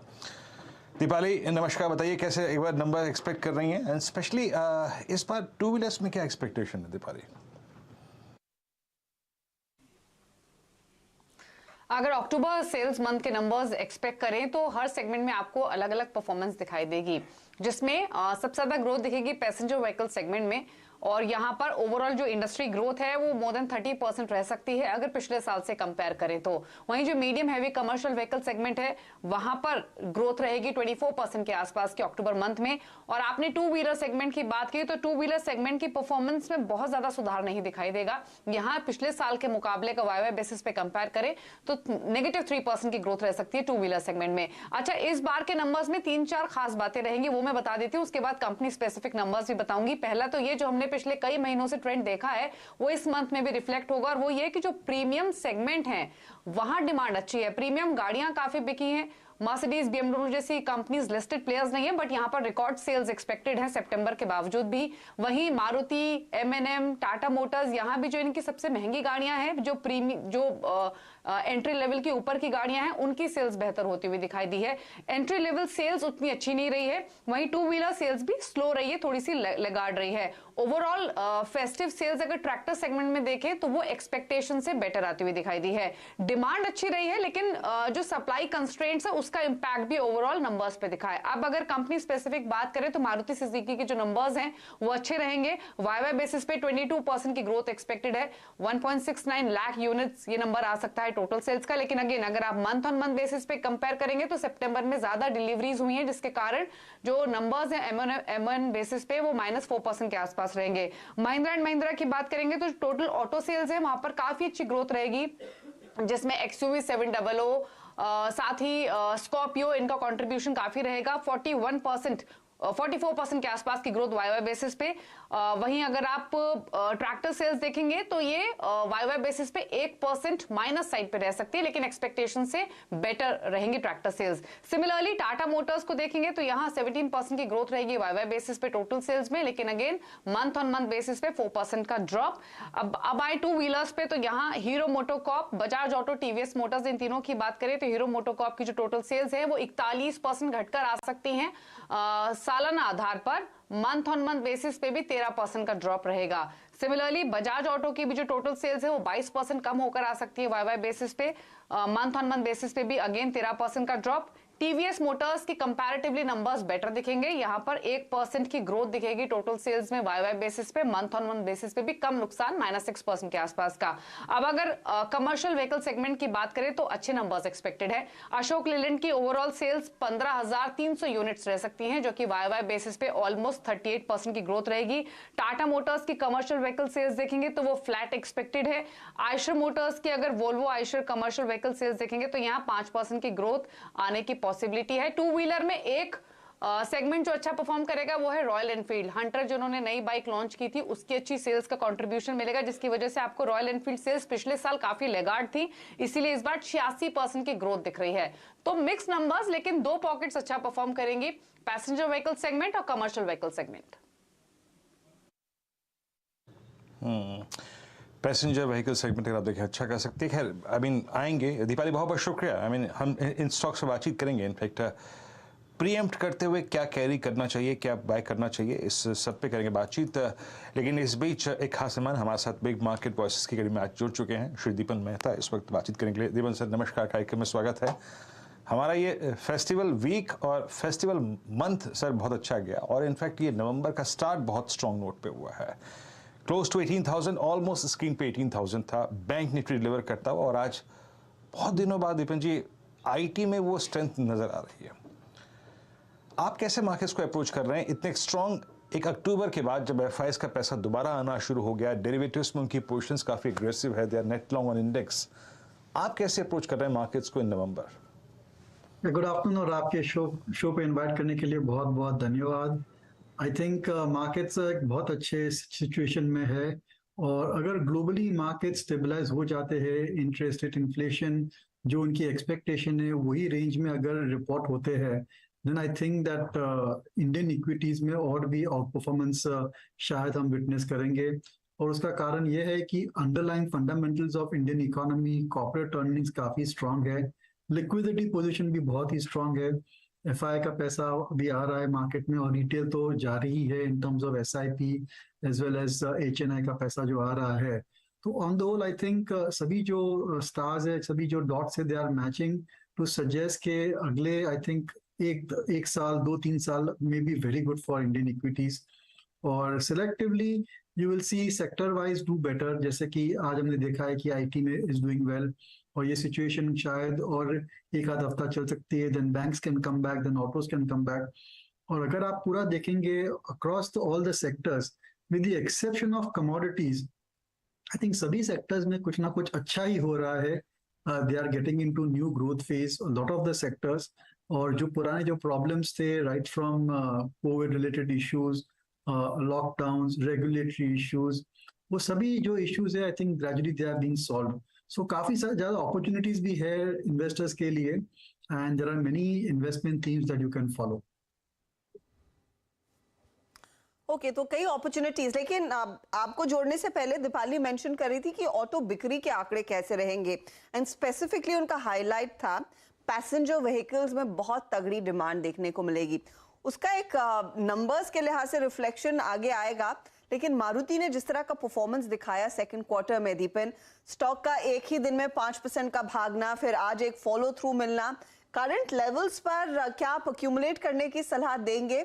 While Citi and others are saying 12,500 तक के टारगेट्स देखने को मिलेंगे, वो एसयूवी थ्रस्ट जब आएगा कंपनी की तरफ से, लेकिन आपकी अप्रोच कैसी है स्टॉक पर? आई थिंक ऑटो सेक्टर के जो स्टॉक्स थे they were underperforming for many years and now we are seeing at least they are performing in line with the Nifty and the Sensex.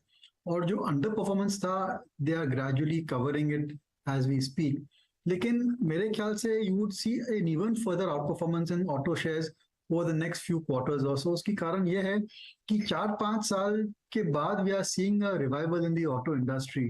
पहले तो BS6 का transition था, then interest rates had gone up after the IL&FS crisis, then there was the entire covid situation, lockdowns, उसके बाद semiconductors और inflation की वजह से रॉ मटेरियल प्राइसेस बढ़ने लगे। तो एक के बाद एक खराब समाचार, there were lot of headwinds for the auto sector. और सभी अभी जो हेडविंड्स है, सभी जो प्रॉब्लम्स है, they have all been more और less resolved and we are seeing the full potential of the auto industry being unleashed. So we are very positive on most auto companies. Preference is for four-wheelers, चाहे आप commercial vehicle ले लो, tractors ले लो, passenger vehicle ले लो, I think all of them will do very well. You want to be a bit cautious as far as two-wheelers are concerned, क्योंकि जिस हिसाब से disruption हो रहा है on the EV side over there, we do not know कि leader कौन सा रहेगा वहाँ पर। और रही बात मारुति की, I think it's a market leader, और अगर industry is doing well तो market leader को तो ज्यादा फायदा होना ही है। Don't go by the loss of market share, but go by the fact कि जो उनकी नई मॉडल्स है they are extremely popular, काफी ज्यादा वेटिंग लिस्ट है और they are premium models also. So we are seeing कि जो operating profits margin बढ़ी है मारुति में, it's not just because of raw material prices coming down, but also because realization जो है वो बढ़ रहे हैं, because जो पूरा उनका जो complexion है, जो उनकी breakup है sales की, that is more and more going towards the premium segment, और ये बहुत ही अच्छी बात है। Valuation थोड़े ज्यादा है, but I think earnings will surprise going forward. Earnings का बड़ा सरप्राइज आ सकता है मारुति जैसे प्ले में, और यहाँ पर ऑफ कोर्स कंपनी कह भी रही थी अपने कॉन कॉल में, एक तो इनकी ब्रेजा, इनकी न्यू ऑल्टो, बलेनो, सब में बहुत तगड़ा डिमांड और अच्छा खासा पिकअप देखने को मिला है। तो अब 4-5 महीने पहले बुक की हुई गाड़ी अभी भी डिलीवर नहीं हुई है, क्योंकि that's all work in progress, और डिमांड इतनी अच्छी थी कि वो अभी भी डिलीवरीज आना बाकी है। स्टॉक आपके सामने थोड़ा सा शांत हुआ है, लेकिन शायद एक मौका होगा पोजीशन लेने का। अच्छा, क्योंकि नंबर्स की बात की और कुछ देर पहले हम काफी डिटेल में टेक्निकली एनालाइज कर रहे थे कैपिटल गुड्स के दिग्गज L&T को। नतीजे अभी भी आना बाकी है, they should be out perhaps in the next half hour. Deepan, ये कैपिटल गुड्स की थीम कितनी जमेगी? क्योंकि हमने एक चीज नोटिस की है कि काफी तगड़े orders L&T and the likes के हाथ आए हैं ओवर द लास्ट 3-6 मंथ्स। ये कितना रिफ्लेक्ट करने वाला है अर्निंग्स में? देखिए, पहले तो disclosure, we have a holding in L&T personal as well as clients के लिए, और हम L&T को ऐसे स्टॉक रीड करेंगे it's like a must have in your portfolio. और क्योंकि अगर आपको कैपिटल गुड्स की जो इन्वेस्टमेंट थीम है उसको अगर आपको प्ले करना है, then L&T is the best possible way to benefit from the rising capex and increased spending on infrastructure. ऐसे कई प्रोजेक्ट्स है इंडिया में जो बड़े बड़े प्रोजेक्ट्स जैसे कि कोस्टल रोड है या फिर कुछ मेट्रो के प्रोजेक्ट्स है, they can be undertaken only by large company like Larsen and Toubro. उनकी सामने कोई और कंपैरिजन है ही नहीं। So although valuations may be on the higher side, again L&T एक ऐसी कंपनी है जहां पर earnings will surprise going forward. पिछले कुछ 2-3 सालों से their order books have been going up and they have been very selective. Management जो है बहुत selective रहा है as far as picking orders are concerned, and they want to go for orders जहां पर उनकी margins अच्छी रही है।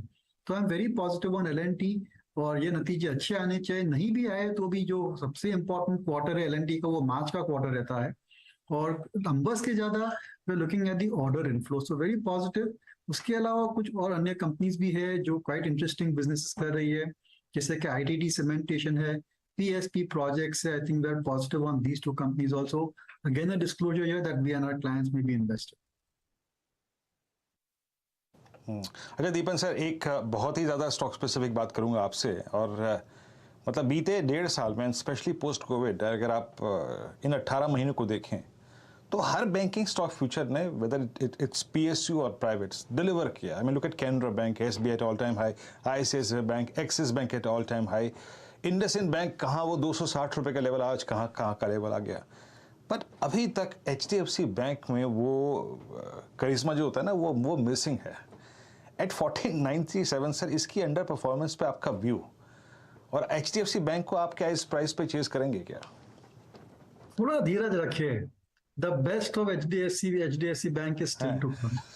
थोड़ी uncertainty there around the merger, पर जैसे मर्जर हो जाएगा and you will see the full picture, I think the full potential of HDFC bank will be known.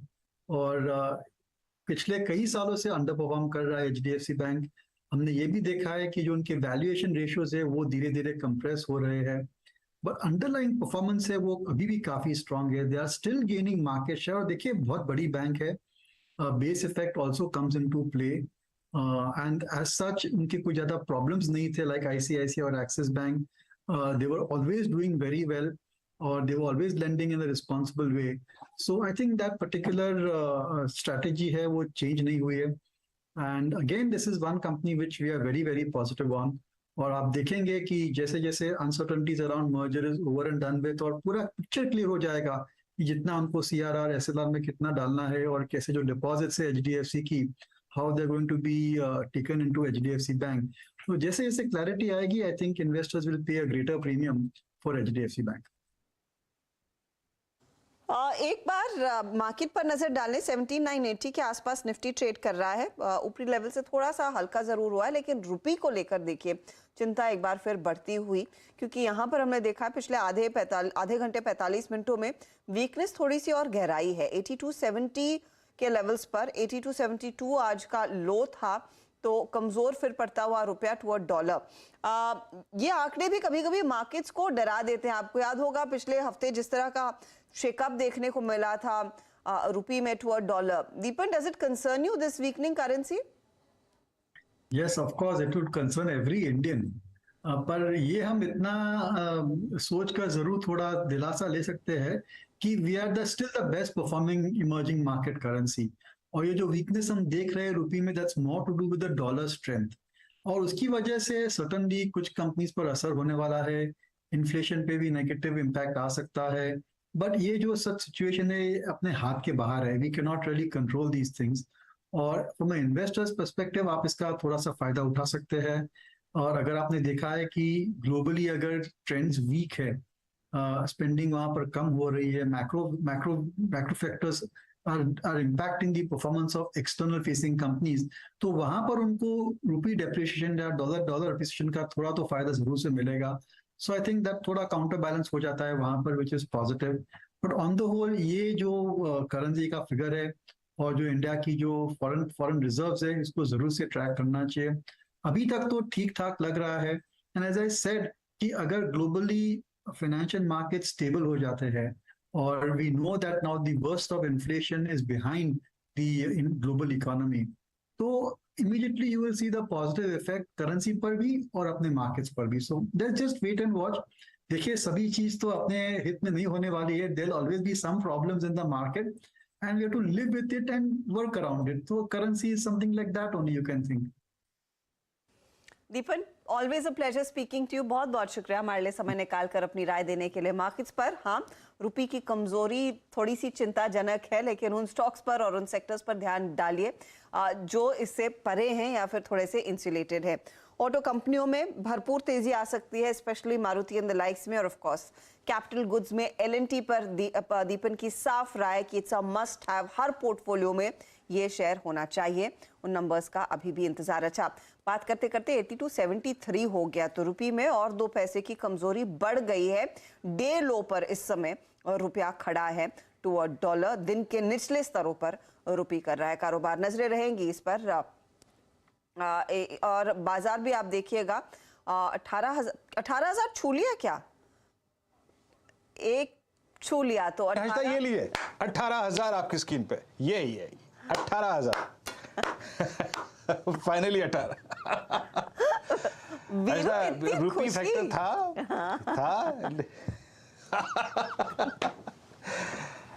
ये बात नहीं. अब आप आशीष से बात करिए. हर्षदा नहीं, एक बार राय ले लेते दूसरे जानकारों के भी. 18,000 की जितनी आपको खुशी है, आई एम श्योर हमारे बाकी जानकारों को भी उतनी खुशी है. मानस, 18,000 फाइनली. अब अगला पड़ाव बिल्कुल. देखिए अब अगला पड़ाव मेरे हिसाब से तो 18,120 122 के आसपास होगा. लेकिन देखिए ये मैं नहीं समझता कि रैली यहाँ थमेगी. इस बार के पैटर्न को देख के कॉन्फिडेंस आता है कि इस बार शायद जो 18,100 के आसपास एक हर्डल बना हुआ है उसको भी निफ्टी ब्रीच करेगा और 18,400 450 की तरफ जाएगा. तो बहुत कॉन्फिडेंस आता है इस ब्रेकआउट के बाद. और क्योंकि आज का पैटर्न थोड़ा डिफरेंट था, क्योंकि हर बार पिछले 3-4 दिनों से हम देख रहे थे हाई लेवल पे प्रॉफिट बुकिंग आ रही थी और लोअर लेवल पे बाइंग आ रही थी आखिरी के 1 घंटे में. लेकिन इस बार ऐसा नहीं हुआ. इस बार तो कंसोलिडेशन देखने को मिला. आज मॉर्निंग से ऊपर निफ्टी सस्टेन हुआ और फाइनली 18,000 के लेवल्स ब्रेक हुए हैं. तो बिल्कुल अब आपको तैयारी करनी है 18,100 की और उसके बाद 18,400 की. बुल्स को भूल गए प्रोड्यूसर साहब, लेकर आइएगा एक बार फिर स्क्रीन पर दिखाइए वो बुल्स दौड़ते हुए, क्योंकि वही रुझान आज मार्केट ने पकड़ा है. सुबह में SGX निफ्टी ने जो सपना दिखाया था वो पूरा हो गया है आखिरकार. 18,000 के स्तरों पर इस समय निफ्टी ट्रेड करता हुआ. 213 अंकों की बढ़त पूरी निफ्टी में. निफ्टी बैंक की भी चाल मजबूत होती हुई 41,353 हालांकि डे हाई था, वहां से अभी भी हम थोड़े से पीछे है 41,272 के स्तरों पर. लेकिन दिन की ऊंचाई पर निफ्टी और यहाँ पर अच्छा खासा जोश बढ़ता हुआ. विकास, क्या इस समय इंडेक्स में एक अग्रेसिव कॉल लेंगे तेजी का? जी हर्षद जी, देखो ऊपर में मुझे भी लगता है कि 18,100 के आसपास एक रेजिस्टेंस फेस होते देखने मिल सकता है, क्योंकि हमने नोटिस किया है कि लास्ट के अगर 4-5 महीने में देखो तो इसी रेंज में वापस आके यहाँ पे देखना है कि ये वीक के पहले दिन एक मार्केट में एक पॉजिटिव रुझान यहाँ पे कंटिन्यू किया है. बट कल का दिन और 2 दिन यहाँ पे वॉच करना है कि इस रेंज को ये सस्टेन करता है कि नहीं. वापस अगर 17,900 वापस ब्रेक करता है डाउन में, तो मुझे लगता है थोड़ा वेट करना चाहिए. यहाँ पे फिलहाल तो मुझे लगता है थोड़ा सा वेट करना चाहिए कि ऊपर में 18,140 अगर ब्रेक करता है तो हम नई रेंज जो है मार्केट में ओपन होते हुए देखने मिल सकती है. 18,000 18,140 ये एक रेजिस्टेंस फेस होते हुए देखने मिल सकता है. 18,000 18,140 के आसपास तक जाने की संभावना, वहां पर थोड़ा सा रेजिस्टेंस दिखेगा. लेकिन फिलहाल 18,006 के लेवल्स पर और 10 पॉइंट दूर वीरू ने जो आपको सुबह में लेवल्स दिए थे उससे 18,016. आपको याद होगा कार्यक्रम की शुरुआत में वीरू ने यही कहा था कि आज 18,000 या 18,016 छूने के पूरे आसार है और वो स्क्रीन पर लेवल आपने देख लिया है, टिक गया है. खासतौर से लेवल निफ्टी के 50 में से 42 शेयर है जहां पर तेजी देखने को मिल रही है। और निफ्टी के फटाफट कंट्रीब्यूटर्स आपको मैं दिखा देती हूं। HDFC bank, HDFC, Infosys, Reliance, ये वो दिग्गज शेयर है जिन्होंने निफ्टी को पूरा सहारा दिया, 18,000 तक पहुंचाया है इसने, इन स्टॉक्स ने इंडेक्स को। इसके अलावा ऑफकोर्स हम देख रहे हैं दिग्गजों में अल्ट्राटेक जैसे काउंटर्स, एलएनटी जैसे काउंटर्स, एमएनएम जैसे काउंटर्स, इनका भी अच्छा खासा योगदान तेजी की तरफ। लेकिन ये वो टॉप कंट्रीब्यूटर्स हैं इस 18,000 के रन के पीछे। चलिए अब आशीष को जोड़ लेते हैं जो आपको बताएंगे कल किन कंपनियों के नतीजे आएंगे। आज तो भरपूर उत्साह देखने को मिल रहा है 18,000 के लेवल्स पर निफ्टी पे। आशीष, कल यूपीएल और सन फार्मा, निफ्टी कंपनीज के 4 निफ्टी, उसमें एक सन फार्मा, टेक महिंद्रा, यूपीएल और अदानी पोर्ट्स। टेक महिंद्रा सबसे पहले स्क्रीन पर लेकर आते हैं।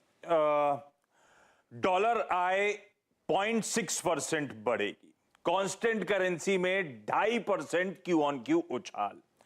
2.5% यानी कि जो बाकी चारों निफ्टी 50 के आईटी स्टॉक्स हैं जिनके रिजल्ट्स आए थे उनमें सबसे कमजोर। बाकी सब ने जो ग्रोथ दिखाई थी, टीसीएस इन्फोसिस 4%, विप्रो 4.1%, एचसीएल टेक 0.4%, ये ग्रो करेंगे केवल 2.5%। और 2.5% में भी ध्यान रखिए 2.1% हम मान रहे हैं ऑर्गेनिक होगा। 40 बेसिस पॉइंट्स कंट्रीब्यूशन आएगा जो थर्ड वेयर का एक्विजिशन करा था उसके कंसोलिडेशन के चलते। तो ठंडी ऑर्गेनिक ग्रोथ, जो भी ग्रोथ आएगी टेलीकॉम वर्टिकल लीड करेगा। और दिक्कत कहां रही है ये समझिए, कुछ ब्रोकरेजेस जैसे कि कोटक में पढ़ रहा था, वो कह रहे हैं कई सारे अनप्रॉफिटेबल अकाउंट्स का रैशनलाइजेशन हो रहा है, उसके चलते 100 बेसिस पॉइंट यानी कि 1% रेवेन्यू मोमेंटम लूज आउट करेंगे। ये मार्जिन 40 बेसिस पॉइंट्स बढ़ेंगे। Q1 में लार्जली सब मानते हैं मार्जिन बॉटम आउट हो चुके हैं, अब यहां से मार्जिन में इंप्रूवमेंट की ट्रैजेक्टरी की शुरुआत हो रही है। तो स्ट्रीट क्लोजली वॉच आउट करेगा इस बार के मार्जिन और आगे की कमेंट्री। मुनाफा क्वार्टर ऑन क्वार्टर 7% बढ़ेगा। डील विंस पे नजर रहेगी। डील विंस इस कंपनी के लिए पिछले 4 क्वार्टर्स से स्ट्रांग रही है, औसतन $800 मिलियन की डील विंस क्लॉक कर रही है टेक महिंद्रा। तो वहां पे नजर, मैनेजमेंट ने लास्ट टाइम कहा था कि पॉजिटिव है डील पाइपलाइन को लेकर, कॉन्फिडेंट है इंडस्ट्री लीडिंग ग्रोथ को लेकर। और एक चीज और टेक महिंद्रा के लिए, हालांकि इस क्वार्टर में कोई अनाउंसमेंट आए डाउट आएगा, लेकिन अगले साल सीपी गुरनानी साहब का जो टेन्योर है खत्म होने जा रहा है। तो नए सीईओ का चेंज अगले साल एक इंपॉर्टेंट इवेंट होगा टेक महिंद्रा के लिए। आज से अगली कंपनी सन फार्मास्यूटिकल्स, ओवरऑल मोमेंटम सेल्स में कंटिन्यू होता हुआ नजर आएगा। आपको याद होगा Q1 में यानी कि पिछले क्वार्टर में 11% साल दर साल रेवेन्यू ग्रोथ आई थी, इस बार 13% की ग्रोथ हम लोग एक्सपेक्ट कर रहे हैं। पिछली बार स्पेशलिटी केमिकल्स और ओवरऑल ग्रोथ स्ट्रांग थी, इस बार भी स्ट्रीट मान रहा है कि स्पेशलिटी केमिकल से डबल डिजिट ग्रोथ, ये कंपनी स्पेशलिटी सेल से डबल डिजिट ग्रोथ दिखाएगी। यूएस में रेवेन्यू मोमेंटम कंटिन्यू करता हुआ नजर आएगा। हाँ, मार्जिन्स 170 बेसिस पॉइंट्स गिरेंगे और इसलिए मुनाफा साल दर साल 8% गिरेगा। ये एक्सपेक्टेशंस थी स्ट्रीट की। इस बीच हुआ क्या, टैरो फार्मा के नंबर्स कुछ ही दिन पहले लास्ट वीक आए थे, इसकी आम के, उसमें डिसअपॉइंटमेंट था। आपको याद होगा ऑपरेटिंग प्रॉफिट की जगह ऑपरेटिंग लॉस, नेट प्रॉफिट की जगह नेट लॉस। वो जो खराब परफॉर्मेंस आया है टैरो फार्मा का, अब उन एस्टिमेट्स में कहा जा रहा है 5% से ज्यादा का शायद डिविएशन एक्चुअली सन फार्मा रिपोर्ट करेगा। तो जो एक्सपेक्टेशंस थी उससे एक शेड कमजोर नतीजे शायद सन फार्मा के आए। अगली कंपनी है यूपीएल। पिछला क्वार्टर बहुत गजब का था यूपीएल के लिए, आप लोग को याद होगा, हर पैरामीटर पे एक सॉलिड बीट था। मैनेजमेंट ने गाइडेंस रेज करी थी। इस बार भी एक्सपेक्टेड है कि आय 15% साल दर साल इंप्रूव होगी। और ग्रोथ कहां से आएगी, अक्रॉस ज्योग्राफीज एक्सपेक्टेड है। बेहतर crop prices Latin American markets में, तो वहां से 16% सेल्स ग्रोथ। यूरोपियन मार्केट जरूर सूखे के चलते इंपैक्ट होगा, पर फिर भी लो सिंगल डिजिट ग्रोथ वो भी डिलीवर करके देगा। North America, India, rest of the world सब डबल डिजिट ग्रोथ क्लॉक करेंगे। इबिटा 17% जंप करेगा। मार्जिन 30 बेसिस पॉइंट साल दर साल बढ़ेंगे, क्योंकि जो प्राइस इंक्रीजेस दिए उसका फायदा मिलेगा। और इसीलिए मुनाफा 37% का जंप कल रिपोर्ट कर सकते हैं शायद। ये तो ये फिलहाल आपके लिए एक्सपेक्टेशंस यूपीएल, सन फार्मा और साथ ही साथ टेक महिंद्रा की। आशीष, शुक्रिया इस इंफॉर्मेशन के लिए। इस बीच निफ्टी आपकी स्क्रीन पर एक बार फिर लेकर आएंगे। 18,011 का हाई इस समय निफ्टी ने आपको छूकर दिखाया है। अभी भी इंतजार 18,016 के उस लेवल का। इधर वेज हो ही गया, आप मानकर चलें जिस तरह का मोमेंटम देखने को मिला है। कुछ स्टॉक्स जो आशीष ने मेंशन किए उसमें क्या मौका है ट्रेड लेने का नतीजों से पहले? यूपीएल खासतौर से 2-2.5% की तेजी पर नतीजे दमदार साबित हो सकते हैं, ये नंबर्स में एक्सपेक्टेड है। गावा साहब, क्या ट्रेड भी तेजी की तरफ आप लेंगे? यूपीएल का जो चार्ट है तो अच्छा, स्ट्रक्चरली पॉजिटिव है, लेना चाहिए। पैरामीटर्स ऑन है, 720 का स्टॉप लगाकर चले। मुझे 740 और 750 नजर आते हैं यूपीएल में, लेने की जगह भी अच्छी है यूपीएल। 750 तक के लेवल्स देखने को मिल सकते हैं कल तक। ये ट्रेड रेडार पर वैसे भी गर्म रहेगा। टेक महिंद्रा भी अगर आप ध्यान दें, इस पर राजेश सातपुते आपकी एनालिसिस क्या कह रही है? क्या एक अपॉर्चुनिटी है 1065 पर आज तेजी का ट्रेड कैरी करने की कल के लिए? हर्षद जी देखिए, यहाँ पे जो सपोर्ट है वो 1020 DMA जो हम जो कॉन्फ्लुएंस कहते हैं उसका, उस सपोर्ट का करीबन 1040 से 1050 ये एक रेंज है इसका। तो यहाँ पे देखिए, अगर ट्रेड लेना है तो आपको एक स्ट्रिक्ट स्टॉप लॉस मेंटेन करना पड़ेगा, क्योंकि आईटी में हो क्या रहा है कि ये खुलता अच्छा है, इनिशियली स्ट्रेंथ दिखाता है, बाद में फिजल आउट हो जाता है। तो यहाँ पे आपको एक स्ट्रिक्ट स्टॉप लॉस लगाना पड़ेगा 1035 का, और आपको एक टारगेट सेट करना पड़ेगा करीबन 1100-1120 का। 1120 निकले तो फिर नया टारगेट अनफोल्ड होगा, यानी आप कह सकते हैं कि लिटिल बिगर टारगेट अनफोल्ड होगा। लेकिन ट्रेड थोड़ा सा रेंज बाउंड है, तो आपको स्टॉप लॉस रखना पड़ेगा 1035 का। जी हाँ, इस बीच अगर आप देखें निफ्टी का इंट्राडे हाई एग्जैक्टली लेके आएगा, इट्स 18,016। देखिए इस क्लोजिंग की अगर आप देखें कुछ सिग्निफिकेंस है। डायरेक्टर साहब प्लीज एक बार बेस का प्लेट लेके आइएगा और रेजिस्टेंस का प्लेट लेके आइएगा। हमने आज बेस 1 से अपनी जर्नी स्टार्ट करी। जैसे कि हर्षिता कह रही थी कि आज एसजीएक्स निफ्टी और ओपनिंग ट्रैजेक्टरी में डिफरेंस था, लेकिन उस डिफरेंस ने वाकई अगर आप देखें ट्रेड करने का मौका दिया, एंट्री करने का मौका दिया।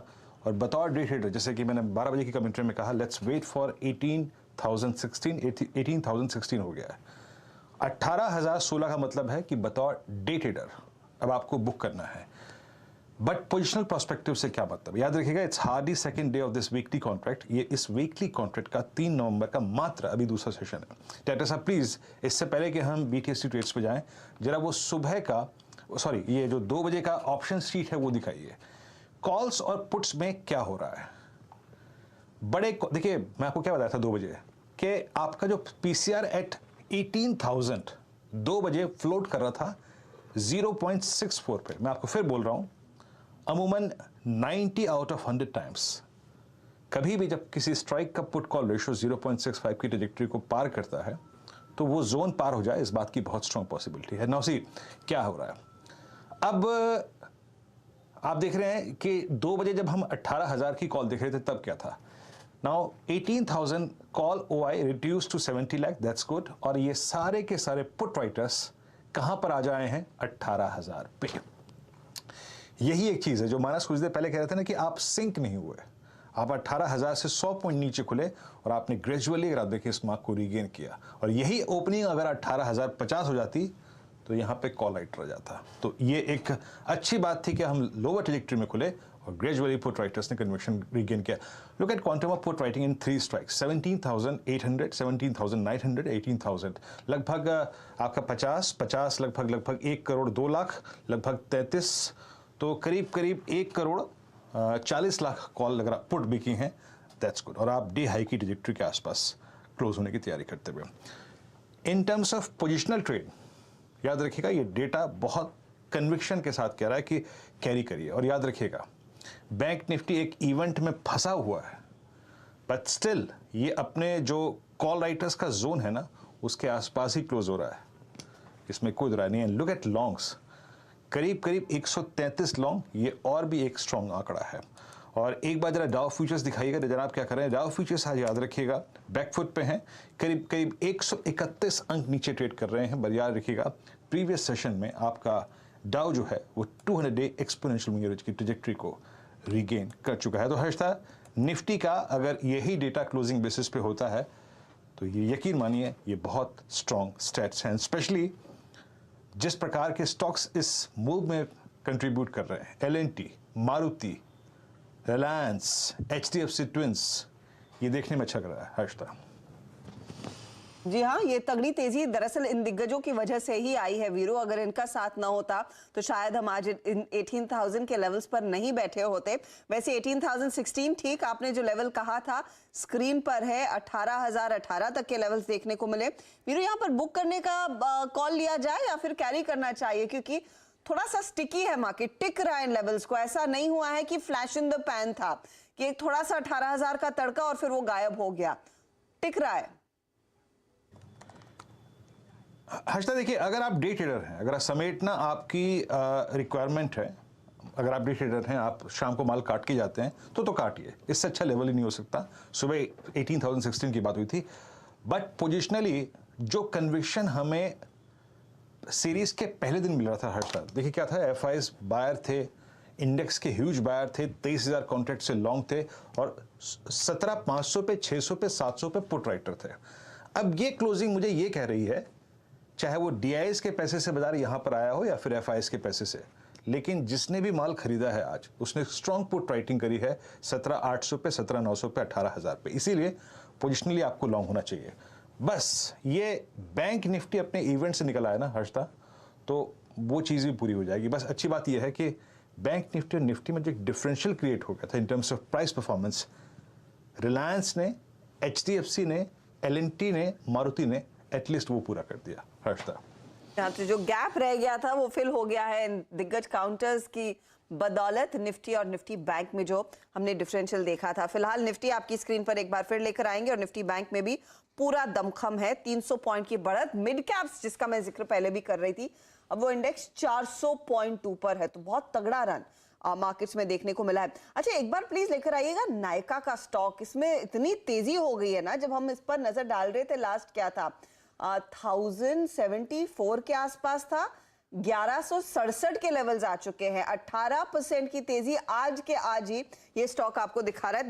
2% या 1% और चढ़ जाएगा, अपर सर्किट पर आएगा, लेकिन बहुत बड़ा रन इसने दिखाया है। ऐसा ही कैंपस एक्टिववेयर भी है जहां पर मोमेंटम, ये देखिए कंजम्पशन थीम वाले काउंटर्स आपकी स्क्रीन पर रखते हैं।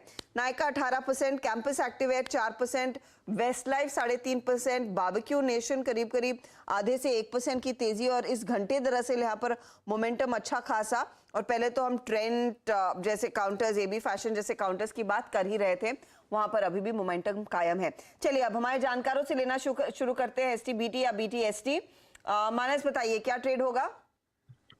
देखिए, यूनाइटेड स्पिरिट्स लेके जाएंगे, मैकडॉवेल में खरीदारी करने की राय रहेगी, और काफी समय के बाद हम 890 के ऊपर के लेवल्स स्टॉक में देख रहे हैं, मैकडॉवेल में देख रहे हैं। अगर आप देखिए तो 880 में काफी बार स्टॉक ने रेजिस्टेंस फेस किया, लेकिन फाइनली ये रेजिस्टेंस ब्रीच हो गए हैं, इसलिए यहाँ पर खरीदारी करने की राय रहेगी।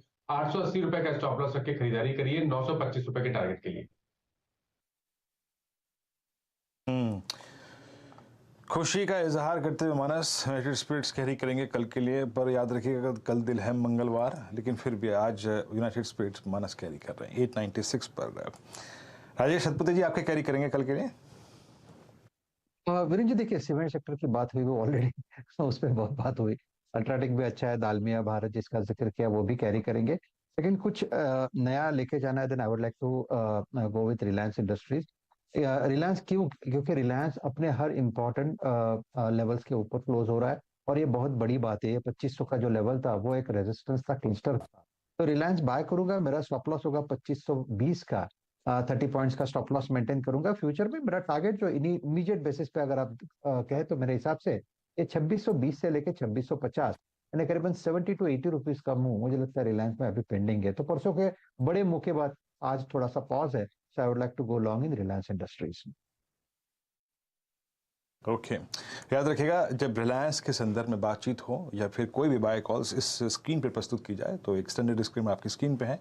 सीएनबीसी आवास का स्वामित्व प्रबंधन रिलायंस होल्ड करते हैं, तो किसी भी राय चाहे फ्यूचर्स, ऑप्शंस और या फिर इन्वेस्टमेंट कॉल पर हो, आप एक निजी जो वित्तीय सलाहकार की राय है वो ज़रूर इस पर रखें। रिलायंस मैकडी एट डे हाई, मानस ने बिल्कुल सही ट्रेड पकड़ा था, और इनफैक्ट अगर आप प्लीज़ मानस के इस ट्रेड को पढ़ें थोड़ा सा, बेहद अच्छी चार्ट पैटर्न। 898 का मतलब याद रखिएगा ये है, मैं जिस चीज़ को जिक्र बार बार करता हूँ, स्लोपिंग डाउनवर्ड ट्रेजेक्ट्री है। काफ़ी टाइम स्पेंड करने के बाद और ऑलमोस्ट 1 साल की स्लोपिंग डाउनवर्ड ट्रेजेक्ट्री से स्टॉक बाहर निकलता है। डॉक्टर साहब प्लीज़ एक बार जरा वो चार्ट लेके आइएगा साल भर का, अगर आप दिखा सकते हैं तो। लास्ट नवंबर में इसका भाव था करीब करीब 1022। एक बहुत ही शार्प बुल रन में था ये स्टॉक। उसके बाद डाउन ट्रेंड शुरू हुआ, लगभग 40% सरेंडर कर दिया, लेकिन उसके बाद फिर देखिए ये that is called sloping downward trajectory से बाहर निकलता हुआ। प्रकाश सर, आपके कैरी करेंगे? बिल्कुल, मैं एक जो कॉल कैरी करूंगा वो है बहुत ही एग्रेसिव कॉल। एस्ट्रल ट्रेड कर रहा है 2032 में, सेटअप के हिसाब से बहुत ही स्ट्रेच हो चुका है, डाउनसाइड बाउंस करना है तो जगह बहुत अच्छी है।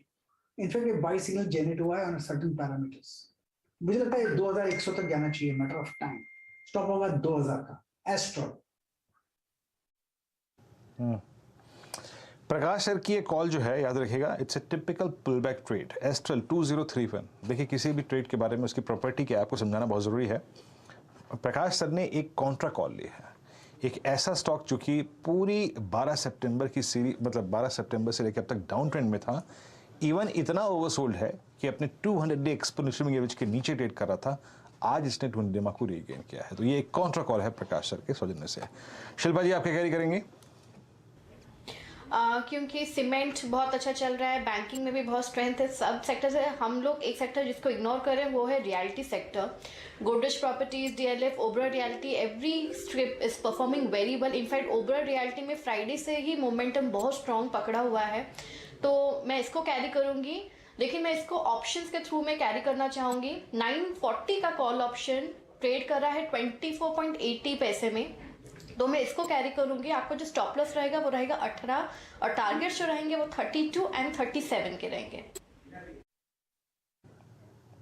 ओके, ओबरा रियलिटी, आपने सीमेंट का जिक्र किया और हर्षदार मैंने, अगर आप देखें, एक बड़ा डेडिकेटेड डिस्कशन किया था कि सीमेंट में एग्जैक्टली ओआई समरी क्या कह रही है, और उस वक्त क्रक्स यही निकल के आया था। ये आप याद रखिएगा, अगर आप निफ्टी 50 तक अपने आप को रिस्ट्रिक्ट करें और निफ्टी 50 का ओआई को रीड करें, आई मीन जो ओआई एडिशन का पैटर्न होता है, तो आपको क्लियरली नजर आएगा कि आज जो पूरा का पूरा ओआई कंसंट्रेशन है वो सीमेंट स्पेस में है। सीमेंट हो गया, देन कैपिटल, ये आपका कैपिटल गुड्स, और एक तीसरा था केमिकल। ये 3 स्पेस सबसे स्ट्रॉन्ग ओआई लेके जा रहे हैं। और स्पेशली उस डिस्कशन के बाद अगर आप सुने और देखें तो अल्ट्राटेक सीमेंट ने क्या गजब का स्विंग लिया। वो हमारा डिस्कशन हुआ था करीब समझ लीजिएगा कि 6494 पे अब करीब 6730 तक का हाई लगा के आया। अच्छा मूव दिया इसने यहाँ पर। विकास जी, आप बताइए क्या कैरी करेंगे? ओके, विकास नहीं है। शरद जी बताइए, आप क्या कैरी करेंगे कल के लिए? आईजीएल बढ़िया लगता है इन वैल्यूएशंस पे। हमें लगता है ये स्पेस में और ओएमसीज में काफी बड़ी री-रेटिंग की गुंजाइश है अगले 2-3 महीनों में। तो आईजीएल वगैरह वैल्यूएशन पे भी अट्रैक्टिव है इन वैल्यूएशंस पे, तो आईजीएल काफी अच्छा लगता है इन वैल्यूएशंस पे। चलिए आईजीएल, और एक एक करके सारे के सारे अगर आप देखें ट्रेड्स आपकी स्क्रीन पे हैं।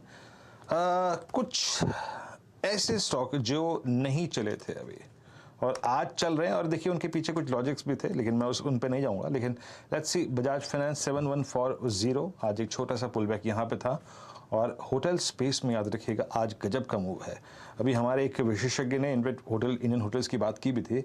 Look eight royal orchid hotel, आज इस स्टॉक ने रेस्ट लिया अपने 50 डे एक्सपोनेंशियल मूविंग एवरेज पे और वहाँ से पुल बैक देके चला गया।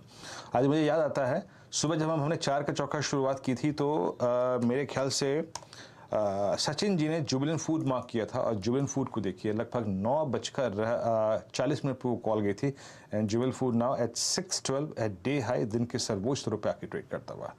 क्या गजब और क्या खूबसूरत, और क्या अगर आप देखें टाइमली सचिन ने वो ट्रेड पिक किया था। लोग जुबिलेंट फूड्स नाउ 3.25% ऊपर। और 1-2 स्टॉक्स मार्क कर देता हूँ यहाँ पर जहाँ पे अच्छा मूव आ रहा है। BEL नंबर्स के बाद अगर आप देखें उतना नहीं चल पाया था, ना इनफैक्ट चला भी नहीं, बट स्टिल आज एक छोटा सा पुल बैक है यहाँ पर। लगभग स्टॉक 107 की ट्रेजेक्टरी में ट्रेड करता हुआ। लेकिन अगर आप आज कुछ स्टॉक्स को देखें जिन्होंने कीर्तिमान स्थापित किया, तो इस लिहाज से आज ट्रेंट, मुझे याद है लगभग 19 अगस्त को जब इसने एक इंट्राडे हाई छुआ था करीब 1514 का। 19 अगस्त से अगर आप देखें तो इसने मल्टीपल अटेम्प्ट लिए, बट ये एक थर्ड अटेम्प्ट था, और टेक्निकल्स में थर्ड फुल होता है, फाइनल होता है, डिसाइसिव होता है, बड़ा क्रिटिकल होता है। और आज अपने थर्ड स्ट्राइक के साथ इसने अपनी ऑल टाइम हाई ट्रेजेक्टरी को छू लिया। उसके बाद जेके सीमेंट स्पेस में strong move, closing above 200 day exponential moving average. India mart, metropolis 100 day के ऊपर क्लोज हुआ। श्री सीमेंट, एक और सीमेंट का स्टॉक जो कि अपने 200 डे एक्सपोनेंशियल मूविंग एवरेज के ऊपर बंद हुआ। Same is the case with Dalmia Bharat. उसके बाद जो प्रकाश सर ने ट्रेड लिया था ना एस्ट्रल, आज ये बहुत ही ज़्यादा लगभग 1.5 महीने की ओवरसोल्ड ट्रैजेक्टरी से बाहर निकला। उसके बाद UltraTech cement, star price performer, बहुत कमांडिंग पोजीशन में क्लोज हुआ, अच्छा मूव यहाँ पर। बट जहाँ तक जो कहते हैं ना सुपर एग्रेसिव मूव का सवाल है, इट वाज कमिंस इंडिया। क्या गजब का मूव दिया है इस स्टॉक ने पिछले 4 सेशन में। ये स्टॉक लगभग 1200 से करीब 1350 की ट्रैजेक्टरी में चला गया। और हर्षिता अगर कार्यक्रम में होंगी तो बताइएगा मेरे को प्लीज। बट L&T, हमारा लास्ट डिस्कशन हुआ था करीब 2015 पे। हर्षिता, L&T मेरे ख्याल से अपनी करियर की सेकंड बेस्ट ट्रैजेक्टरी पर क्लोज होने की तैयारी करता हुआ prior to earnings. Harshita, over to you. जी हाँ, बहुत ही बढ़िया मूव्स देखने को मिले। और वीरू, इंडेक्स जिस तरह से भागा है 15 सितंबर के बाद फिर से 18,000 के ऊपर टिकना वाकई में एक अचीवमेंट साबित होती दिखाई दे रही है। और खास बात यह है कि यहाँ पर सिर्फ दिग्गज स्टॉक्स का ही बोलबाला नहीं रहा, आज कई सारे ऐसे छोटे काउंटर्स भी हैं जिन्होंने पार्टिसिपेट किया है। और उन छोटे काउंटर्स में आप जो सीमेंट कंपनियां उन्हें नहीं भूल सकते, जिनका हमने जिक्र भी किया, JK Cement, Dalmia Bharat and the likes, India Cement जैसे ट्रेड्स जमकर चले हैं आज। इसके अलावा आप ध्यान देंगे तो स्ट्राइड्स फार्मा जैसा काउंटर, आपका इन्फोएट जैसा काउंटर, इन सब में थोड़ा थोड़ा करके एक्शन काफी दिनों बाद दिखता हुआ नजर आया है। नायका का तो हम जिक्र कर ही रहे थे, आज करीब 20% के अपर सर्किट पर टिक रहा है वो काउंटर। 1180 के लेवल्स आ चुके हैं। फ्राइडे की धुलाई के बाद आज निचले लेवल से एक बहुत बड़ी रिकवरी देखने को मिली है। इनफैक्ट एक दो और ट्रेड्स जिस पर शायद हमारे जानकार एक व्यू दें। गाबा साहब, स्पेशली ये जो एक्शन इंडिया मार्ट में भी देखने को मिला, जिसका वीरू अभी जिक्र भी कर रहे थे, क्या अब इसमें कोई तेजी का ट्रेंड अब बनता हुआ दिखाई दे रहा है? मुझे याद है 2-3 दिन पहले इसकी हमने बीच में बात भी की थी। ये नंबर्स के बाद चाल अपनी मजबूत करने लगा है। देखिए, इंडिया मार्ट का जो चार्ट है हाई टाइम फ्रेम बेसिस पर, तो बेस फॉर्मेशन का चार्ट है। पैटर्न जो उभर कर आ रहा है वो हम कहते हैं कि reverse head and shoulder pattern, लेकिन इसको कंफर्मेशन की जरूरत है। वो कंफर्मेशन कहां मिलेगा? जब ये पार कर लेगा लेवल करीब 4700 जोन्स, फिर एक अच्छा मूव मिलेगा। या 4675 भी कर दे तो भी चलेगा, लेकिन 4600 एक अच्छी जगह है जहां से एक बाउंस मिल जाता है। तो मुझे लगता है कि फिर 5000 की तरफ जाएगा। एग्रेसिव ट्रेडर्स को ले सकते हैं ये ट्रेड, स्टॉप लगाना पड़ेगा 4550 is a matter of risk, लेकिन जगह अच्छी है खरीदने की। यस, इंडिया मार्ट तो बड़ा अच्छा है। आज देखिए दिन की ऊंचाई 4590 के आसपास फ्यूचर्स में, स्क्रीन पर आपके सामने कैश के भाव है जहां पर तगड़ी तेजी देखने को मिली। अच्छा, एक फाइनल कॉल, एस्ट्रल में जाते जाते लॉन्ग की पोजीशंस लोगों ने जोड़ी है, मानस ये कल चल सकता है क्या? आपने एस्ट्रल की बात की, राइट जी। तो मेरे ख्याल से एस्ट्रल गाबा जी ने यहाँ पर रिकमेंडेशन दिया था और बहुत ही बढ़िया जगह से स्टॉक रिवर्स हो रहा है, 200 डे मूविंग एवरेज के ऊपर आ गया है। पैटर्न को देख के लगता है कि पहले तो ये अपने 20 डे मूविंग एवरेज को जरूर टेस्ट करेगा जो कि 2100 रुपए है। कंफर्मेशन बड़े मूव के लिए उसके ऊपर कंफर्मेशन आएगा, लेकिन पैटर्न बहुत पॉजिटिव लगता है। 2100 रुपए के टारगेट के लिए बाउंस बैक प्ले डेफिनेटली लेना चाहिए, जहां आपके स्टॉप लॉसेस 2004 के नीचे रहेंगे। ओके, तो ये फिलहाल 2004 के नीचे के स्टॉप लॉस लगाइए। 2100 का टारगेट वैसे भी आया है और ये एक अपॉर्चुनिटी जिस पर मानस भी कह रहे हैं चेस किया जा सकता है। कल देखते हैं यहाँ पर कितना और एक्शन। फिलहाल अब आपको दिखाते हैं मार्केट की क्लोजिंग। 1.5 मिनट में बाजार बंद होता हुआ दिखाई देगा 18,017 के आसपास। दरअसल इंडेक्स टिक रहा है, 231 पॉइंट की बढ़त और जोरदार तेजी देखने को मिली है। निफ्टी बैंक का भी पूरा साथ, 300 सवा 300 अंकों का उछाल इधर। वहीं निफ्टी आईटी देखिएगा 400 अंकों की बढ़त पर ये इंडेक्स जाकर टिक रहा है। ऑटो इंडेक्स में भी अच्छी खासी रफ्तार देखने को मिली थी फ्राइडे के सत्र में, आज भी एक फॉलो थ्रू देखा गया, 190 पॉइंट ऊपर है ये इंडेक्स। साथ ही साथ टेक्नोलॉजी काउंटर्स की हम बात कर ही रहे थे। फार्मा स्टॉक्स, फार्मा इंडेक्स भी आपके लिए लेकर आएंगे क्योंकि यहाँ पर भी हमने देखा है कोहेसिव रैली ऑफ सॉर्ट्स आ रही है। 167-170 अंकों की बढ़त देखने को मिल रही है। कुछ रियल एस्टेट काउंटर्स पर जाते जाते लोगों ने तेजी का कॉल दिया। ओबराय रियल्टी, मुझे याद है रियल्टी इंडेक्स आज थोड़ा सा शांत है, लेकिन चर्न तो रहा ही है तेजी की तरफ। एक बार नायका दिखाइएगा क्योंकि ये 1180-1190 के आसपास टिक रहा है। इसके अलावा ट्रेंड जैसा स्टॉक जो आज दमदार परफॉर्मेंस दिखाने में कामयाब रहा। बहुत तगड़ा वॉल्यूम प्ले देखने को मिला ट्रेंट में, 4.5% तक की तेजी। यहीं पर आपके लिए लेकर आएंगे जेके सीमेंट का भी हाल, जहां पर हमने देखा ये टॉप ट्रेडेड काउंटर्स में शामिल था। आज सीमेंट पैक में वायदे बाजार का हिस्सा है जेके सीमेंट, तो वहां पर भी बहुत तगड़ा मोमेंटम देखने को मिला। तो ऐसे कुछ काउंटर्स थे बियॉन्ड द इंडेक्स, यानी कि बियॉन्ड निफ्टी बैंक, जिसमें तेजी देखने को मिली है। स्क्रीन पर लेकर आते हैं आपके लिए हीट मैप, जो आपको पूरा इंडिकेशन देगा कि किन दिग्गजों ने सबसे ज्यादा मदद की है इस तेजी में। यहाँ पर नाम सबसे आगे अल्ट्राटेक का है, 4% की तेजी। एचडीएफसी और एचडीएफसी बैंक की भरपूर खरीदारी हुई है। एचडीएफसी 3% ऊपर, तो एचडीएफसी बैंक में 2.5% का उछाल। एलएनटी नंबर से पहले 3% के गेंस पर। वहीं ऑटो कंपनियों में आयशर, एमएनएम में तेजी देखने को मिली। कल आने वालों में सनफार्मा, यूपीएल में भरपूर खरीदारी देखने को मिली है। बजाज फाइनेंस, फिनसर्व जैसे काउंटर्स तेजी में, रिलायंस जैसे काउंटर्स तेजी में। वहां कोटक में भी हमने देखा अच्छी खरीदारी। जो नहीं चला है उसमें Apollo hospitals, doctor Reddy's, NTPC जैसे स्टॉक्स है, टाटा स्टील जैसे स्टॉक्स है, जहां पर थोड़ी बहुत मुनाफा वसूली देखने को मिली। टाटा स्टील के नतीजों का इंतजार है। तो दिन तेजी वाला और 18,000 के ऊपर मार्केट जाकर टिका है, ये एक बड़ा पॉजिटिव है। और इस तेजी में फिर नीरज और आशीष की टीम में कौन कौन से आउट परफॉर्मर्स थे वो भी आपकी स्क्रीन पर से फटाफट लेकर आएंगे। खरीदारी वाले ही ट्रेड्स पर जोर था आज। आशीष की टीम में देखिए Dynamatic Tech, Pratap Snack, Seshasayee Paper, Praj Industry, सब तेजी वाले काउंटर्स, जहां पर उसका फायदा आपके हाथ भी लगा है। नीरज ने कुछ मंदी वाले ट्रेड्स पर फोकस किया। बंधन, एमआरपीएल, द्वारिकेश तेजी की तरफ, कमेंस था 4.5% ऊपर। और हमने देखा आज किस तरह का रुझान वैसे भी कैपिटल गुड काउंटर्स में देखने को मिला है। कुल मिलाकर एक विनिंग सत्र भारतीय बाजारों में। इस हफ्ते की शुरुआत एक बेहद मजबूत नोट पर हुई है। सीरीज का ये दूसरा सत्र और अच्छी तेजी की पोजीशंस जुड़ती हुई। चलिए इसी नोट पर 18,011 पर हम छोड़ जा रहे हैं निफ्टी को। निफ्टी बैंक 41,306 पर। कल सुबह मुलाकात होगी फ्रेश क्यूज के साथ। नमस्कार।